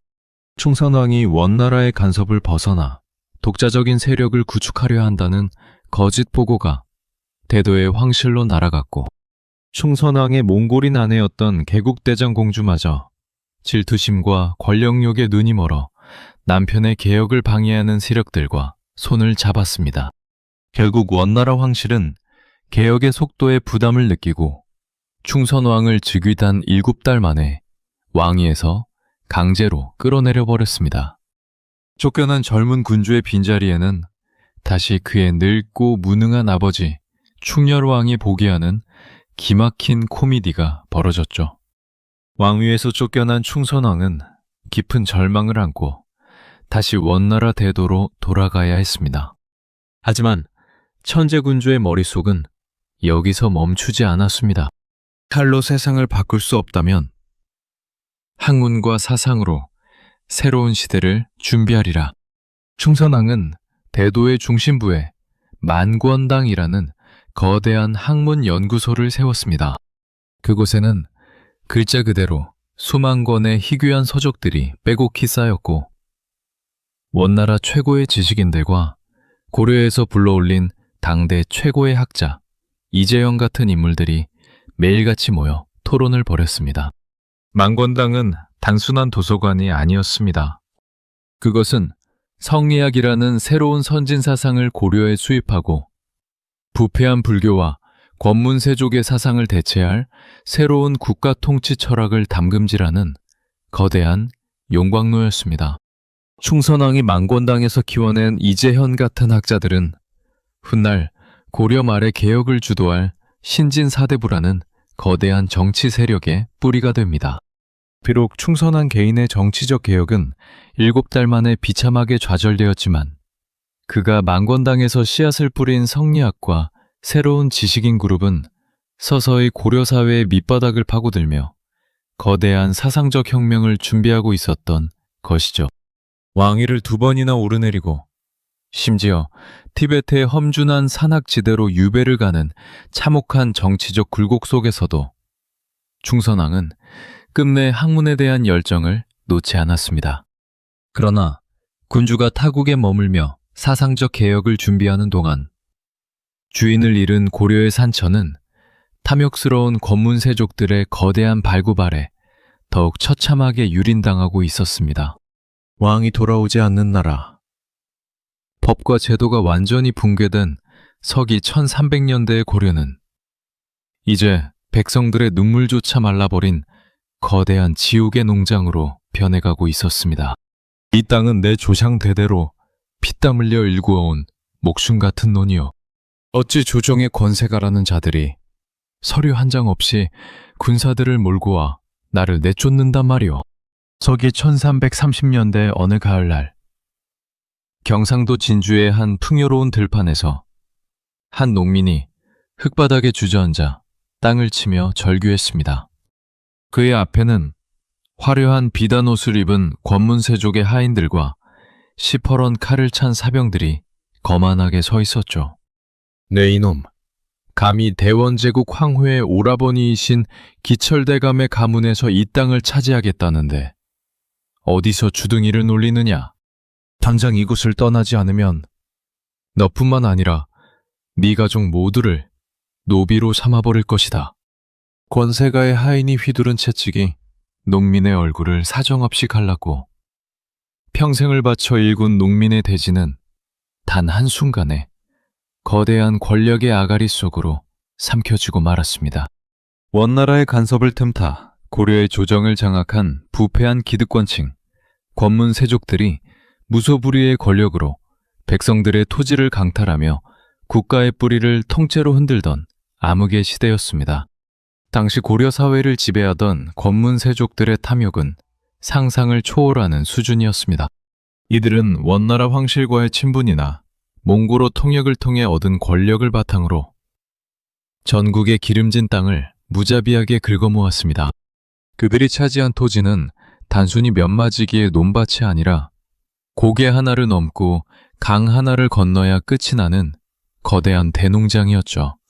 오죽하면 당시 기록에 권문세족의 토지 경계는 가문이나 울타리가 아니라 산과 강을 경계로 삼았다는 기가 막힌 판식이 전해질 정도였습니다. 이들은 조상의 무덤이 있는 땅이든 나라에서 군사들에게 나누어준 군인전이든 가리지 않고 마구잡이로 빼앗았습니다. 심지어 한 토지를 두고 여러 권세가가 서로 자기 땅이라 주장하며 백성들에게 2중, 3중으로 세금을 뜯어내는 막장 같은 상황이 전국 곳곳에서 벌어졌습니다. 이 거대한 대농장의 등재는 고려라는 국가의 순통을 치명적으로 조여왔습니다. 권문세족들은 엄청난 부를 쌓았음에도 불구하고 원나라라는 거대한 뒷배를 믿고 국가의 세금을 단 한 푼도 내지 않았습니다. 농장을 지키는 사병들을 거느리며 왕실의 명령조차 우습게 여겼죠. 반면 땅을 빼앗긴 수백만 명의 백성들은 하루아침에 소작농으로 전락하여 수확량의 절반 이상을 권세가에게 바쳐야 했거나 그마저도 버티지 못해 고향을 떠나 떠도는 유랑민이 되었습니다. 더 비참한 이들은 빚을 갚지 못해 스스로 권문세족의 노비가 되는 길을 택했습니다. 백성이 사라지고 세금을 낼 자들이 없어지자 국가의 재정은 순식간에 파탄이 났습니다. 왕실의 창고는 텅 비어 관리들에게 나누어줄 녹봉조차 바닥이 났고 국방을 책임질 군대마저 해체될 위기에 처했습니다. 이 부패의 극치 속에서 나라를 바로잡으려는 나약한 시도들이 없었던 것은 아닙니다. 충옥왕을 비롯한 여러 군주가 정치도감 같은 임시기구를 설치하여 권문세족들이 빼앗은 땅을 조사하고 원래 주인에게 돌려주려 애썼습니다. 하지만 그들이 칼을 빼들 때마다 원나라의 황실을 줄을 댄 기철이나 노책 같은 거물들이 도리어 국왕을 협박했습니다. 전하, 원나라 황후께서 이 일에 대해 크게 노하고 계십니다. 어찌 감히 제국의 공신들을 범하려 하십니까? 원나라의 서슬퍼런 칼날 앞에 개혁기구들은 몇 달을 버티지 못한 채 허무하게 해체되었고 권문세족들의 비웃음 소리만 개경의 하늘을 덮었습니다. 법과 정의가 사라진 나라에서 백성들은 원망할 대상을 잃은 채 깊은 도탄에 빠졌고 고려 왕조는 500년 역사의 종말을 향해 무서운 속도로 굴러떨어지고 있었습니다. 하지만 탐욕이 극에 달해 국가가 완전히 멸망의 벼랑 끝에 섰을 때 저 멀리 원나라 대도의 인질시장 한복판에서 고려의 운명을 바꿀 또 한 명의 거대한 거인이 조용히 깨어나고 있었습니다. 어린 시절부터 권문세족의 횡포와 부마국의 비극을 두 눈으로 똑똑히 지켜보며 가슴속에 서늘한 분노의 칼날을 갈아온 청년. 그가 바로 고려의 31번째 왕위에 오르게 될 공민왕이었습니다. 원나라 황실의 감시를 피해 성리학을 공부하고 사태를 예리하게 관찰하던 이 젊은 군주가 마침내 개경의 황궁으로 돌아와 부패한 권문 세족들과 원나라의 압제를 향해 인류 역사상 가장 배담하고 피비린내 나는 정면 반격을 선언할 준비를 마쳐가고 있었습니다. 어명이다. 이 역적 기철을 당장 포박하라. 서기 1356년 병신년 5월 개경 황궁의 연회장 안으로 시퍼런 칼을 든 무사들이 폭풍처럼 들이닥쳤습니다. 원나라 기왕후의 친오랍이라는 무소불위의 권력을 등에 업고 고려 조정을 자신의 집 앞마당처럼 주무르던 기철은 너무나 뜻밖의 상황에 당황하여 소리쳤습니다. 네 이놈들, 감히 네 앞이라고 감히 칼을 빼어든단 말이냐? 내 동생이 대원 제국의 황후이건을 전하께서 정녕 목숨을 내놓으실 작정이시냐? 하지만 연회장의 상석에 앉아있던 젊은 군주 공민왕의 눈빛은 북방의 겨울바람보다 차가웠습니다. 짐이 바로 이 나라의 황제다. 너희 같은 개만도 못한 놈들이 황실을 능멸하고 백성의 피를 빨아먹은 죄, 오늘 이 자리에서 천벌을 내리리라. 무사들의 칼날이 번뜩였고 그 누구도 건드릴 수 없을 것 같았던 거대한 권력자 기철과 그 일당들은 단 하루 만에 피투성이가 된 채 황궁의 차가운 바닥에 나뒹구르고 말았습니다. 100년이 넘게 이어져온 원나라의 지독한 간섭과 굴욕의 사슬을 끊어내는 공민왕의 위대하고도 피비린내 나는 반원자주 개혁의 장엄한 서막이 열린 순간이었습니다. 공민왕이 이토록 대담한 칼을 빼들 수 있었던 것은 그가 원나라 대도에서 보낸 10년의 인질 생활 동안 대륙의 거대한 변화를 정확히 꿰뚫어 보았기 때문입니다. 겉보기엔 영원할 것 같았던 몽골 제국은 내부의 권력 다툼과 부정부패로 썩어 들어가고 있었고, 남쪽에서는 한족들이 홍건적의 난을 일으켜 몽골을 몰아내려는 거센 반란이 들불처럼 번지고 있었습니다. 공민왕은 깨달았습니다. 대원 제국에 해가 지고 있다. 지금이야말로 빼앗긴 고려의 자주성을 되찾고 부패한 권문 세족들을 쓸어버릴 유일한 기회다. 고려로 돌아와 왕위에 오른 그는 철저한 비밀 속에 거대한 숙청의 시나리오를 준비했고 기철일파를 연회장으로 유인해 단숨에 그들의 숨통을 끊어버리는 놀라운 정치적 결단력을 보여주었습니다. 기철의 목을 벤 공민왕의 개혁은 그야말로 파죽지세로 이어졌습니다.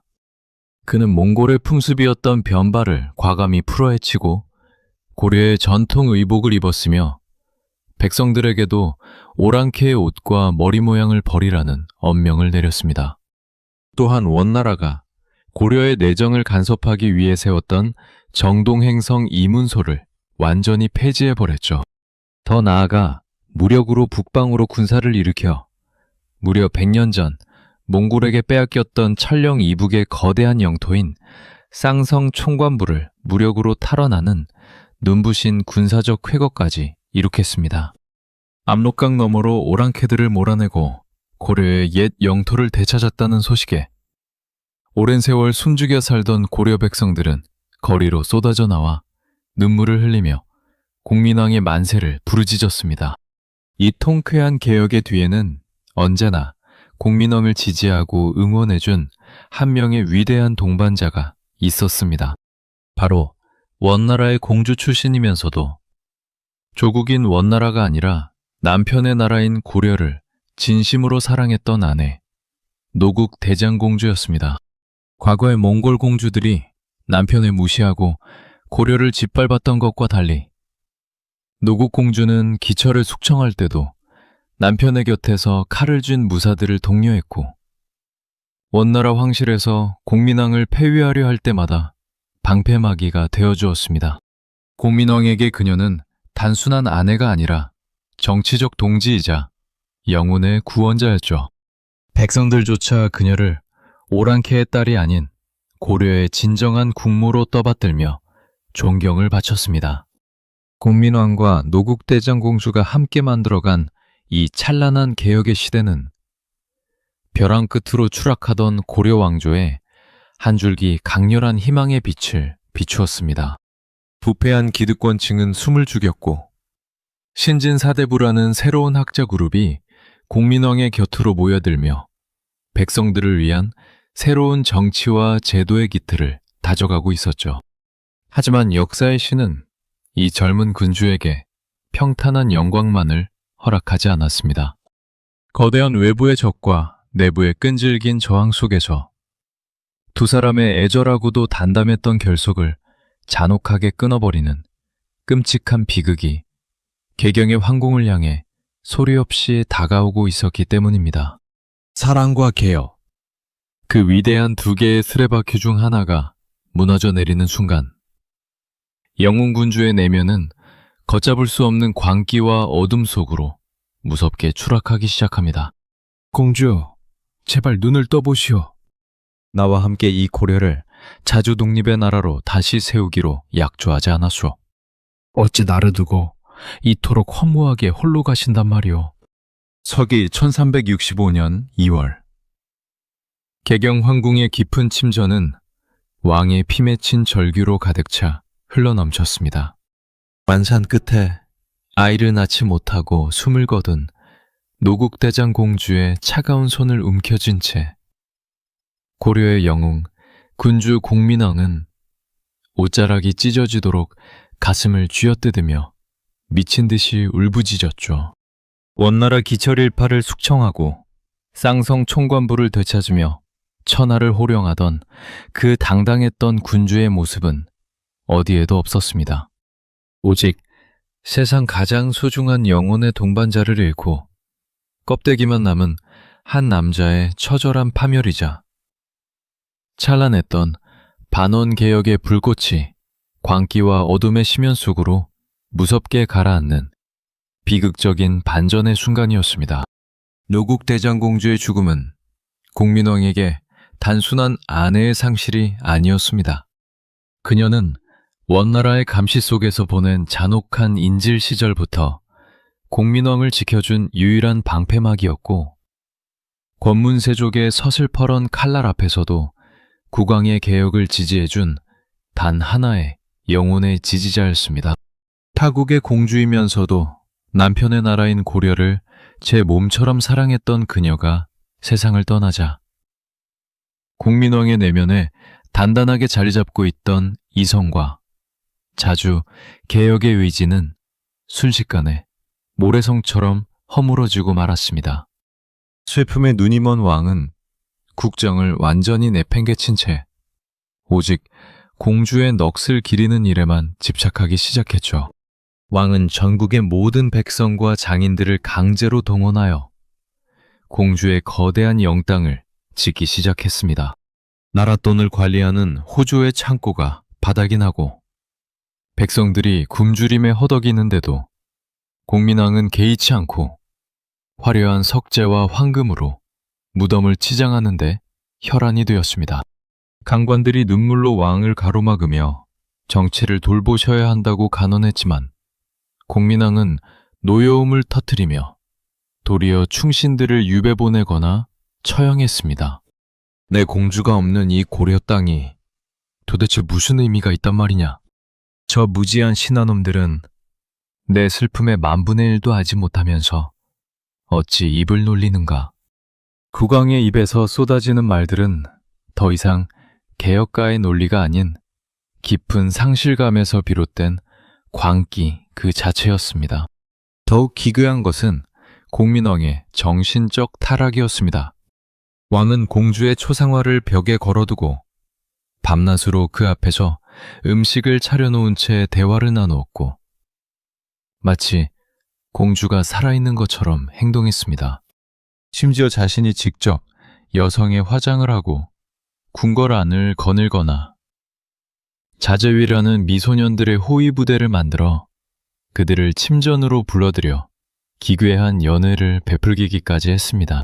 한때 대륙의 정세 변화를 정확히 읽어내던 천재적인 지성은 완전히 증발해버렸고 그 자리는 불교의 신비주의와 미신 그리고 끝을 알 수 없는 쾌락의 탐닉이 가득 메웠습니다. 왕실의 기강은 밑바닥까지 추락했고 개경의 황궁은 매일 밤낮으로 기괴한 비명과 악취가 진동하는 타락의 구렁텅이로 변해갔습니다. 이 틈을 타 숨죽이고 있던 부패한 권문 세족들이 다시 고개를 치켜들었습니다. 그들은 왕의 광기를 이용해 자신들이 빼앗겼던 권력을 되찾고 다시 백성들의 토지를 강탈하기 시작했죠. 국민왕이 다져놓았던 자주개혁의 기틀은 단 몇 년 만에 형체도 없이 붕괴되었고 신진 사대부들은 절망하며 조정을 떠나갔습니다. 나라의 안위는 안중에도 없이 오직 죽은 아내의 영혼에 사로잡혀 파멸해 가던 국민왕의 슬픈 눈동자는 고려 왕조의 마지막 남은 수명마저 어둠 속으로 끌고 들어가고 있었습니다. 영웅의 장엄한 추락 앞에 고려 사회는 거대한 혼란의 소용돌이에 휩싸였고 이 깊어가는 절망의 한복판에서 공민왕은 자신의 손으로 정치판을 완전히 뒤흔들 정체불명의 기괴한 승려 한 명을 은밀하게 불러들이며 역사상 가장 파격적인 통제불능의 도박을 준비하게 됩니다. 이 땅의 진짜 주인이 누구인지 똑똑히 보아라. 오늘부터 국가의 이름으로 권세가들이 빼앗아간 모든 토지와 노비들을 원래의 주인에게 돌려줄 것이다. 서기 1366년 6월 개경 한복판에 새로 설치된 전민변 정도관 문 앞에서 거친 승국을 입은 사내가 도끼 같은 목소리로 선언했습니다. 그의 이름은 신돈. 고려의 주류 불교계와 권문세족 어디에도 줄을 대지 않은 변방 출신의 승려였죠. 광기와 상실감에 빠져있던 공민왕이 뜻밖에도 이 파격적인 인물을 전면에 내세워 고려 역사상 가장 거대하고 전격적인 개혁의 칼을 빼들자 개경의 조정은 발칵 뒤집혔습니다. 권세가들이 백성들의 피를 빨아먹으며 쌓아올린 대농장의 철옹성을 향해 마침내 국가가 직접 무서운 폭탄을 던진 순간이었습니다. 공민왕이 신돈이라는 승려에게 정권을 통째로 위임한 이유는 명확했습니다. 노국 대장공주의 죽음 이후 권문세족의 끈질긴 저항에 진저리를 치던 왕은 조정의 그 어떤 신하도 믿을 수 없다고 판단했죠. 신돈은 문벌 가문도 없었고 자식도 없었으며 몽골이나 조정에 얽힌 연줄이 단 하나도 없는 완벽한 이방인이었습니다. 공민왕은 그를 향해 가슴에 묻어둔 진심을 털어놓았습니다. 사부, 이 나라의 권세가들은 모두가 한 통속이라 내 칼이 통하지 않소. 사부에게 모든 권력을 줄 터이니 저 부패한 기득권 놈들을 모조리 쓸어버리고 도탄에 빠진 백성들을 구해주시오. 왕의 전폭적인 신임을 얻은 신도는 권력의 정점에 오르자마자 전민변 정도감이라는 특별 개혁기구를 설치했습니다. 빼앗긴 땅과 노비를 바로잡는 관청이라는 뜻이었죠. 신돈의 개혁은 자비가 없었습니다. 그는 전국의 권문세족들을 향해 매서운 경고장을 날렸습니다. 과거의 권력이나 원나라의 뒷배를 믿고 백성의 토지를 강탈했거나 양민을 강제로 노비로 삼은 자들은 기한 내에 스스로 자백하고 원래대로 돌려놓아라. 만약 이를 어기고 숨기는 자가 있다면 반역죄로 다스려 목을 칠 것이다. 권문세족들은 코웃음을 치며 버티려 했으나 신돈이 이끄는 도감의 관리들이 군사들을 거느리고 전국의 농장을 이잡듯 뒤지며 강탈한 문서들을 불태우기 시작하자 사태의 심각성을 깨달았습니다. 대농장의 경계가 허물어지고 평생을 노예처럼 부려지던 수만 명의 노비들이 눈물을 흘리며 양민의 신분을 되찾았습니다. 전국의 길거리에는 땅을 되찾은 농민들이 춤을 추며 신돈을 향해 서민이라 부르는 환호성이 가득 울려 퍼졌죠. 하지만 기득권을 빼앗긴 권문세족들의 반발은 상상을 초월할 정도로 격렬했습니다. 그들은 밤마다 은밀하게 모여 신돈을 제거할 음모를 꾸몄습니다. 저 요망한 중놈이 나라의 근간을 흔들고 우리 가문의 재산을 강탈하고 있다. 이대로 두면 고려의 명문 가문들이 모두 멸망할 터이니 무슨 수를 써서라도 저놈의 목을 베어야 한다. 관세가들은 신돈을 향해 온갖 추악한 루머를 퍼뜨리기 시작했습니다. 신돈이 밤마다 부녀자들을 불러들여 음탕한 짓을 벌인다거나 고기와 술을 즐기며 왕위를 찬탈하려는 거대한 음모를 꾸미고 있다는 상소문이 공민왕의 편전으로 날마다 쏟아졌습니다. 신돈 역시 개혁이 성공가도를 달리자 점차 오만해지기 시작했고 국왕의 명령을 우습게 여기며 스스로 새로운 권력자가 되려는 기색을 보였습니다. 개혁의 서슬퍼런 칼날이 권문세족의 심장을 겨누고 있을 때 이를 지켜보던 공민왕의 마음속에도 서서히 의심의 독버섯이 자라나기 시작했습니다. 자신이 키운 사냥개가 너무 거대해져 주인의 목덜미를 노릴지도 모르는 공포감에 휩싸인 것이죠. 권문세족들의 끈질긴 이간질과 신돈의 오만함이 맞물리면서 고려의 운명을 바꿀 뻔했던 이 위대한 개혁의 수레바퀴는 급격하게 흔들리기 시작했습니다. 개혁 세력과 수구 세력의 피 비린내 나는 생존 게임이 극치에 달하던 서기 1370년대 초반 고려의 국경 너머에서는 신돈의 개혁보다 더 가혹하고 끔찍한 대재앙의 폭풍우가 사만 땅의 백성들을 몰살하기 위해 거대한 먼지 구름을 일으키며 밀려들고 있었습니다. 대경이 불타고 있습니다. 장군, 저 북방의 도적놈들이 황궁의 문을 부수고 백성들을 무자비하게 도살하고 있나이다. 어서 피하셔야 합니다. 서기 1361년 11월 고려의 도읍 개경의 하늘은 사방에서 뿜어져 나오는 검은 연기와 불길로 핏빛처럼 붉게 물들어 있었습니다. 대륙을 휩쓸던 한족 반란군 홍건적 무리 수십만 명이 압록강을 건너 밀려내려와 마침내 고려의 심장부까지 짓밟아버린 참혹한 순간이었죠. 안원 개혁을 외치던 공민왕은 황궁을 버리고 저 멀리 남쪽의 안동으로 비참한 피난길을 떠나야 했고 남재진 백성들은 오랑캐들의 잔인한 칼날 앞에 짐승처럼 쓰러져 갔습니다. 설상강으로 남쪽 바다에서는 수천 척의 배를 몰고 온 일본의 해적무리 왜구들이 경상도와 전라도는 물론 개경 근처까지 밀고 올라와 온 고을을 불태우고 곡식을 약탈했죠. 북쪽에서는 홍건적, 남쪽에서는 왜구라는 거대한 두 개의 지옥불길이 사만 땅을 통째로 집어삼키며 고려의 수명이 완전히 다했음을 선포하던 절망의 시기였습니다. 이 전대미문의 대재앙 앞에서 나라를 지켜야 할 권문세족들은 자신들의 사병을 숨긴 채 피난 가기에 급급했습니다. 평소에는 백성들의 땅을 빼앗으며 호의호식하던 자들이 막상 진짜 전쟁이 터지자 단 한 명도 전선으로 나가지 않은 것이죠. 국가의 정규 군대는 이미 오래전에 붕괴되어 무력하기 짝이 없었습니다. 이대로 고려라는 나라가 지도에서 영원히 사라질 것 같던 바로 그 암흑의 순간, 절망에 빠진 백성들 앞에 거대한 구세주처럼 두 명의 위대한 영웅이 혜성처럼 등장했습니다. 그들이 바로 고려를 수호할 마지막 칼날, 장수 최영과 이성계였습니다. 최영 장군은 명문가 출신이면서도 평생을 청렴결백하게 살아온 군인들의 진정한 우상부대였습니다. 황금을 보기를 돌같이 하라는 아버지를 유언을 가슴에 품고 평생을 전쟁터에서 구른 백전노장이었죠.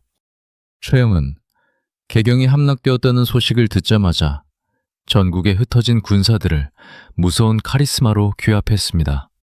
저 도적놈들에게 우리의 조상들이 물려준 신성한 도읍을 내어줄 수는 없다. 죽기를 각오하고 진격하라. 최영은 선봉에서 칼을 빼들고 홍건적의 진영을 사정없이 무너뜨렸고 눈부신 무공 끝에 마침내 적들을 몰아내고 함락되었던 개경을 탈환하는 기적을 일궈냈습니다. 백성들은 최영의 이름을 연호하며 그를 나라를 구한 신으로 떠받들었습니다. 최영이 개경을 구하는 동안 저 멀리 동북방의 변방에서는 고려의 판도를 완전히 뒤집을 또 한 명의 천재무장이 수많은 승전보를 울리며 남아하고 있었습니다. 그가 바로 쌍성 총관부 출신의 여진족과 고려인들을 거느린 명궁 이성계였습니다.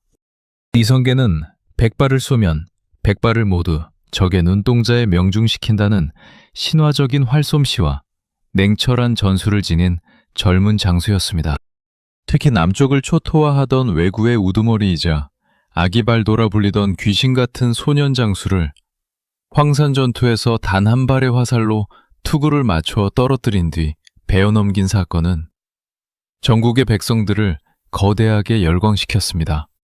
이성계가 가는 곳마다 왜구들의 목이 낙엽처럼 떨어졌고 그가 이끄는 정예부대 가별초는 단 한 번도 패하지 않는 무적의 군대로 명성을 떨쳤습니다.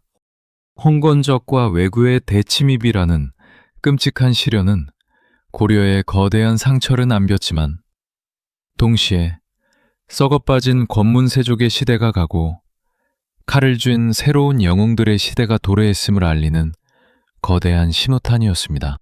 백성들은 무능한 조정과 왕실을 더 이상 신뢰하지 않았습니다. 오직 자신들을 지켜준 최영과 이성계라는 두 명의 무인, 그리고 그들을 지지하는 젊은 개혁학자들인 신진 사대부들에게 나라의 미래를 걸기 시작한 것이죠. 하지만 전쟁이 끝나고 평화가 찾아오자 권력의 정점에 선 두 영웅 사이에는 고려의 운명을 어디로 이끌 것인가를 두고 보이지 않는 거대한 균열이 생기기 시작했습니다. 새로운 세상을 꿈꾸는 이성계의 야망과 고려 왕조를 끝까지 수호하려는 최영의 신념이 정면으로 충돌하려던 서기 1380년대 후반, 압록강 너머 명나라의 거대한 도발, 한마디가 삼한 땅 전체를 단 한순간에 폭발시킬 최후의 화약고로 몰고 가고 있었습니다. 군사들을 돌려라. 우리는 압록강을 건너 개죽음을 당하러 가는 것이 아니라 도탄에 빠진 백성들을 구하고 개경으로 진격할 것이다. 서기 1388년 5월, 세차게 쏟아지는 폭우 속에서 압록강의 작은 섬 위화도에 고립되어 있던 우군도 통사 이성계 장군이 마침내 칼을 빼들며 사자후를 토해냈습니다. 질병과 굶주림에 신음하던 5만 명의 전사들이 일제히 한성을 지르며 말머리를 남쪽으로 돌렸죠. 고려의 최고 권력자 최영 장군과 우왕의 명을 거역하고 국가의 운명을 통째로 뒤엎어버릴 거대한 반역의 말발굽 소리가 삼한 땅을 뒤흔들기 시작한 역사적인 순간이었습니다. 대륙의 새로운 패권자 명나라의 무리한 도발에 맞서 북방을 정벌하려던 고려의 마지막 자존심은 위화도의 거센 빗물 속에 가라앉았고 500년 동안 찬란한 문화를 꽃피웠던 고려 왕조는 파멸의 종막을 향해 무서운 속도로 굴러떨어지기 시작했습니다. 사태의 발단은 명나라 황제 주원장이 고려의 천령 이북 영토를 자신들의 땅으로 삼겠다고 통보해온 황당한 사건이었습니다. 과거 공민왕이 피땀 흘려 탈환한 쌍성 총관부 땅을 고스란히 내놓으라는 날강도 같은 요구였죠. 이에 격분한 최영 장군과 우왕은 명나라의 콧대를 꺾어놓겠다며 요동정벌이라는 무모한 대담한 결단을 내렸습니다. 하지만 이성계는 이 무리한 군사행동에 정면으로 반대했습니다. 작은 나라가 큰 나라를 거스르는 것은 옳지 않으며 여름철에 군사를 일으키는 것은 농사를 망치고 대군이 북쪽으로 가면 남쪽에 왜구들이 창궐할 것이며 장마철이라 활의 악효가 풀리고 군사들이 전염병에 걸릴 것이라는 4가지 불가론을 펼쳤죠. 그러나 눈이 뒤집힌 조정은 이성계를 억지로 전선으로 밀어넣었습니다. 위화도에 도착한 이성계의 군대는 거대한 자연의 벽에 가로막혔습니다. 날마다 폭우가 쏟아져 압록강이 무섭게 범람했고 배를 띄우지도 못한 채 섬에 갇힌 군사들은 물에 불어 터진 밥을 먹으며 전염병으로 죽어갔습니다. 조정에 수차례 군사를 물려달라는 상소를 올렸으나 최영과 우왕은 진격하지 않으면 반역으로 다스리겠다는 가혹한 독촉만을 보낼 뿐이었죠. 이성계는 깨달았습니다. 저 안락한 개경의 황궁에 앉아있는 자들은 우리 군사들의 목숨을 한낱 소모품으로 여기는구나. 이대로 강을 건너면 전멸이요. 돌아가면 반역이다. 그렇다면 내가 직접 썩어 빠진 고려를 뒤엎고 새로운 세상을 열어젖히겠다. 이성계의 회군 결정은 고려의 군사 독재와 권문 세족의 시대를 끝장내기 위한 필연적인 외치였습니다. 회군한 이성계의 정예 부대는 폭풍처럼 개경을 격파했습니다. 평생을 고려에 바쳐온 늙은 명장 최영은 궁궐을 지키며 마지막까지 저항했으나 자신이 그토록 믿었던 군사들에게 버림받은 채 씁쓸하게 붙잡히고 말았습니다. 최영은 처형장으로 끌려가면서도 눈물 흘리는 대신 당당하게 외쳤습니다. 내가 평생 동안 단 한순간이라도 사리사욕을 품었다면 내 무덤에 풀이 자랄 것이오. 그렇지 않다면 풀 한 포기도 자라지 않을 것이다. 실제로 그의 사후, 그의 무덤에는 오랜 세월 동안 풀이 자라지 않아 붉은 무덤이라 불렸으니 고려를 향한 그의 충성심만은 진실이었던 셈입니다. 최영의 죽음과 함께 우왕은 왕위에서 쫓겨나 유배지에서 비참하게 살해당했고 고려 황실의 권위는 완벽하게 땅바닥으로 추락했습니다. 최영을 제거하고 조정의 대권을 완전히 장악한 이성계와 신진 사대부들은 거침없이 새로운 나라의 기틀을 짜나갔습니다. 조중과 정도전 같은 천재학자들이 앞장서서 권문 세족들이 가졌던 전국의 농장 문서를 빼앗아 개경 한복판에서 며칠 동안 불태워버렸고 백성들에게 공평하게 토지를 나누어주는 과전법을 단행했습니다. 땅을 얻은 민초들은 이성계를 향해 연호하며 만세를 불렀고 이제 고려라는 허울뿐인 이름은 역사의 뒤안길로 사라질 시간만을 기다리고 있었습니다. 마지막까지 고려 사직을 지키려던 학자 정몽주마저 이방원의 철퇴 아래 선주교에서 피를 뿌리며 쓰러지자 500년 왕조를 지탱하던 마지막 기둥마저 완전히 부러져 내렸습니다. 서기 1392년 7월 백성들의 환호와 추대 속에 이성계가 마침내 새로운 왕위에 오르며 조선이라는 거대한 국가의 탄생을 온 천하에 선포했습니다. 왕건이 사만의 땅을 하나로 모아 찬란한 청자 문화와 호국 불교의 기상을 꽃피웠던 500년 고려 왕조가 내부의 부패와 군사 독재, 그리고 강대국의 압제 속에서 마침내 처절하고도 서글픈 종막을 고하는 순간이었습니다. 영토를 지키기 위해 바다를 건넜던 삼별초의 투원도, 나무판에 영혼을 새기며 기적을 바랐던 백성들의 피땀도 모두 역사의 한 페이지로 갈무리 되었습니다. 그러나 고려의 백성들이 보여준 그 질기디질긴 생명력과 불굴의 자주정신은 새로이 열린 조선의 대지 위에서 더욱 강력하고 거대한 문명의 불꽃으로 다시 피어날 준비를 마쳤습니다.